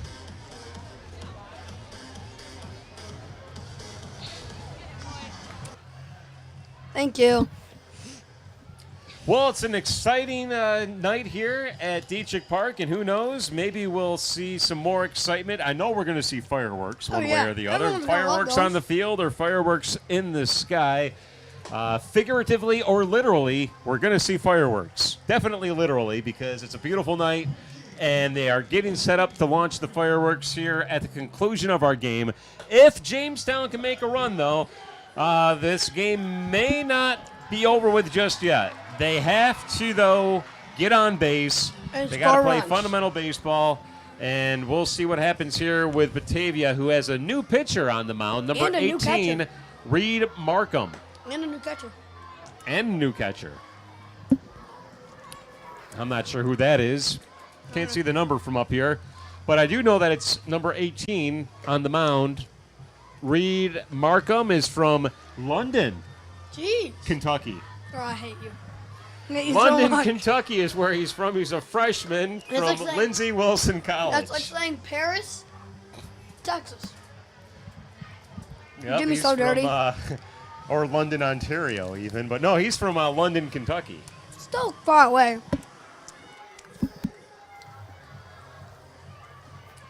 And And stepping up to the plate for the Tarp Skunks is going to be number 48, Leo Doyle. Yeah. Doyle hoping to start off the Tarp Skunks in their last inning of play. My Aaron Enquist here is playing double duty, I'm eating hungry. a Butterfinger, I'm and hungry. the Butterfingers are great though. I mean, if you got to have a candy bar, it's going to be a whatchamacallit, then it's going to be a Snickers, then it's going to be a Mars bar, then it's going to be a Mounds bar, then it's going to be a Kit Kat, then it's going to be a Twix, and then it's going to be a Milky Way, and then it's going to be, did I say Snickers yet? And then it'll be Butterfinger. No, Baby Ruth, and then Butterfinger. Here comes the pitch. I'm going to be so fair with you. Half of the things I can't even have. It's out of first. That's one away. He had the right idea there, but just couldn't get to it in time. So 1 out now. 2 outs remaining to try to get 3 runs. And Brandon McLean Banks, bottom of the order, stepping up to the plate here to try to keep something going here for the Skunks. Jason, did you hear me? No, Half man. of those things I cannot have because of my braces. Oh, right. The caramel. Not good. I don't know what. Is it the caramel or the peanuts in the... Probably both. Well, I can have this, so it's not peanuts. It's caramel. Erin here is wearing braces, she's saying, so that's why she can't I'm saying. enjoy them. Nice hit by... To start us off with the base hit, Malik Banks. McLean Banks is keeping things going here. Malik. He's done his part, and I meant McLean. he is really having a great night. He's now 3 for 4 on the night. And we're back to the top of the order. Nigel Sebastianelli. He is 1 for 4 on the night.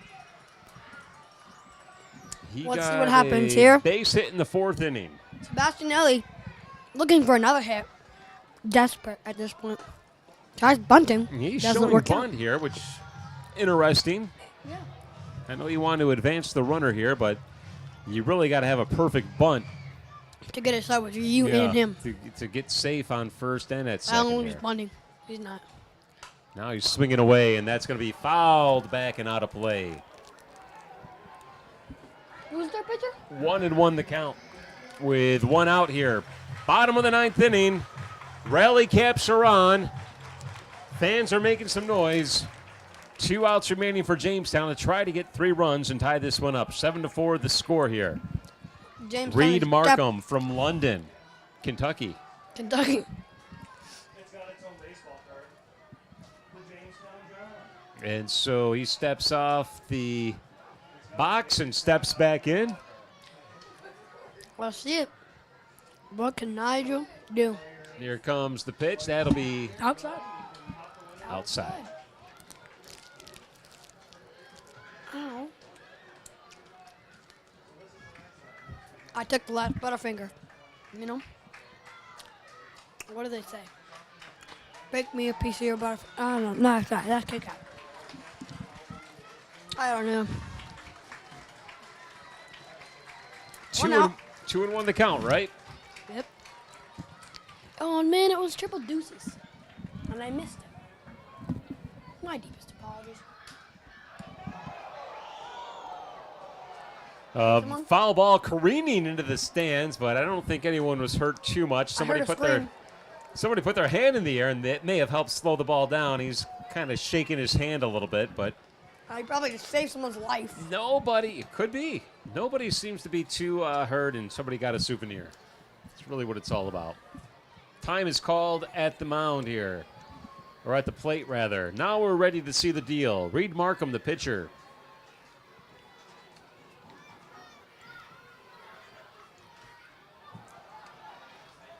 Fouled back.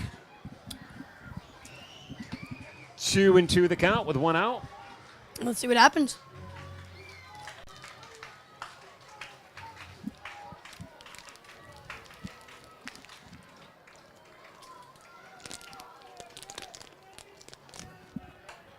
That'll be fouled back and out of play. Again. Staying alive here.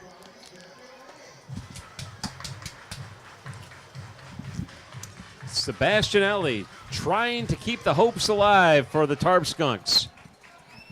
Tarp Skunks will go to the playoffs regardless of what happens tonight, but it would be nice to finally get a win over the Batavia Muckdogs, who have had Jamestown's number the past couple of seasons. Let's see.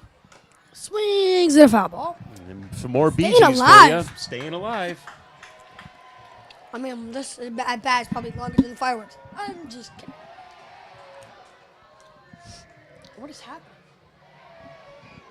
I'm just looking at the stands to see how many fans are waiting for the fireworks. There's still a full crowd out there. Are we like doing a wave or something?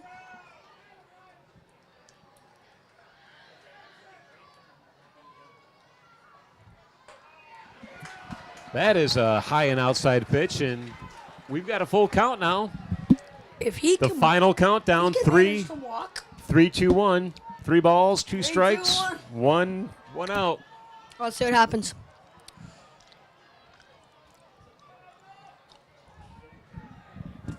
Sebastianelli looking for his second time on base. Let's see what happens. The pitch. Fouls it off. He keeps going for This this. is a battle, I tell you. How many pitches has he seen now? It's got to be over 10. I feel like it is. Because He's it's 3 had balls. a lot of fouls. It's a 3 and 2 count. Right now. Sending it down to you for the interview. Okay. Sending it down to you now.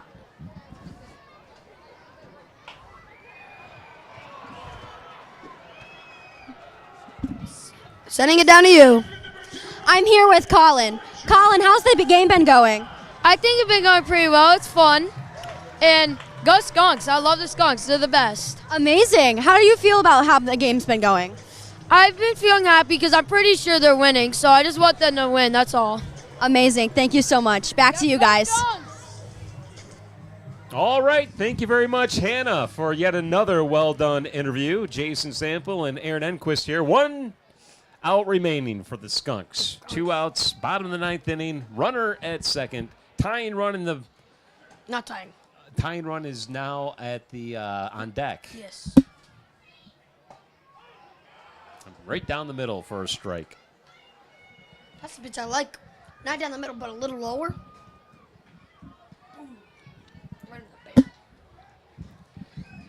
This is Austin Matranga, by the way, who is at the plate for Jamestown. There's the pitch to Matranga. He fouls that one back and out of play. And the count is now 0-2 with 2 outs. This could be the final pitch. He's got to protect here if he wants to keep his team's hopes alive. Let's see it. Here comes a pitch. The 0-2 count. 2 outs. I feel like he almost flies the ball here. Let's see. High for ball 1.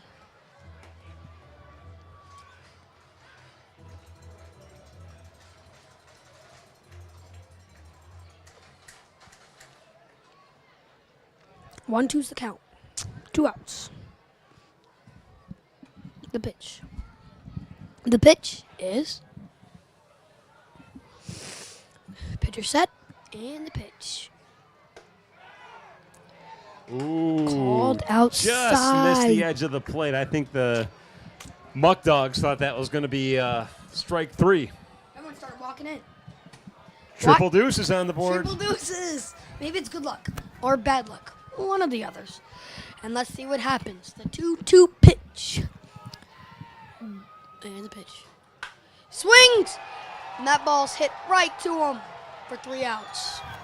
So That's a the fly game. ball to center field for the final out of the ball game, and that will do it. The final Here score comes fireworks. here is 7-4, with the Muckdogs defeating the Jamestown Tarp Skunks in their final home game of the season. They still have 2 more left. But Aaron, it's been a pleasure doing the game with you. Any final thoughts with this broadcast here? I mean, it was amazing. It was great.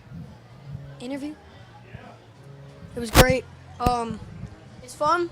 It was nice. Any more interviews down there on the field, or are we wrapped up here? I appreciate it, Thank you. Thank you, Jason. Well, thank you very much, Aaron. You did a super job. And, of course, the Tarp Skunks season is over for the home side of things. They still have 2 more games on the road. And then the Tarp Skunks will be in the playoffs. If they happen to make it all the way to the championship game, there will be more baseball at Dietrich Park. But that's a big if, a huge undertaking, but anything is possible.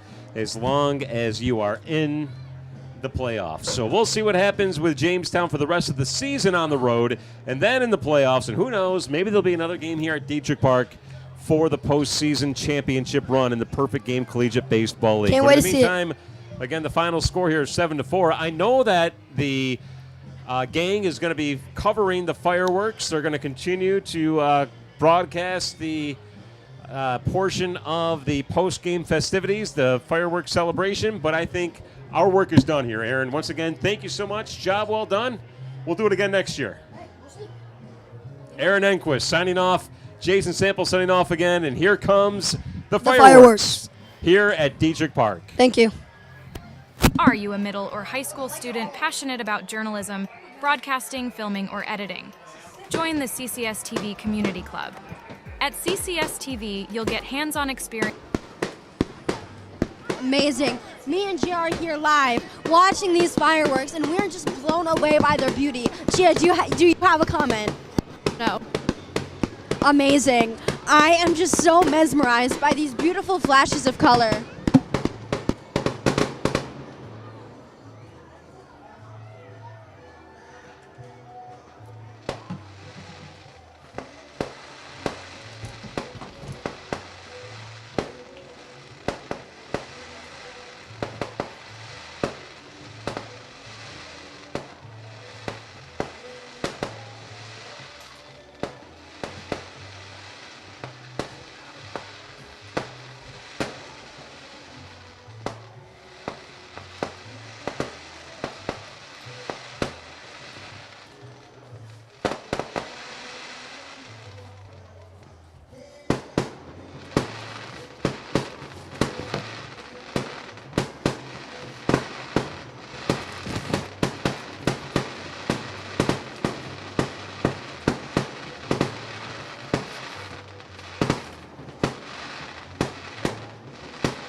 This is a special presentation from CCS Sports.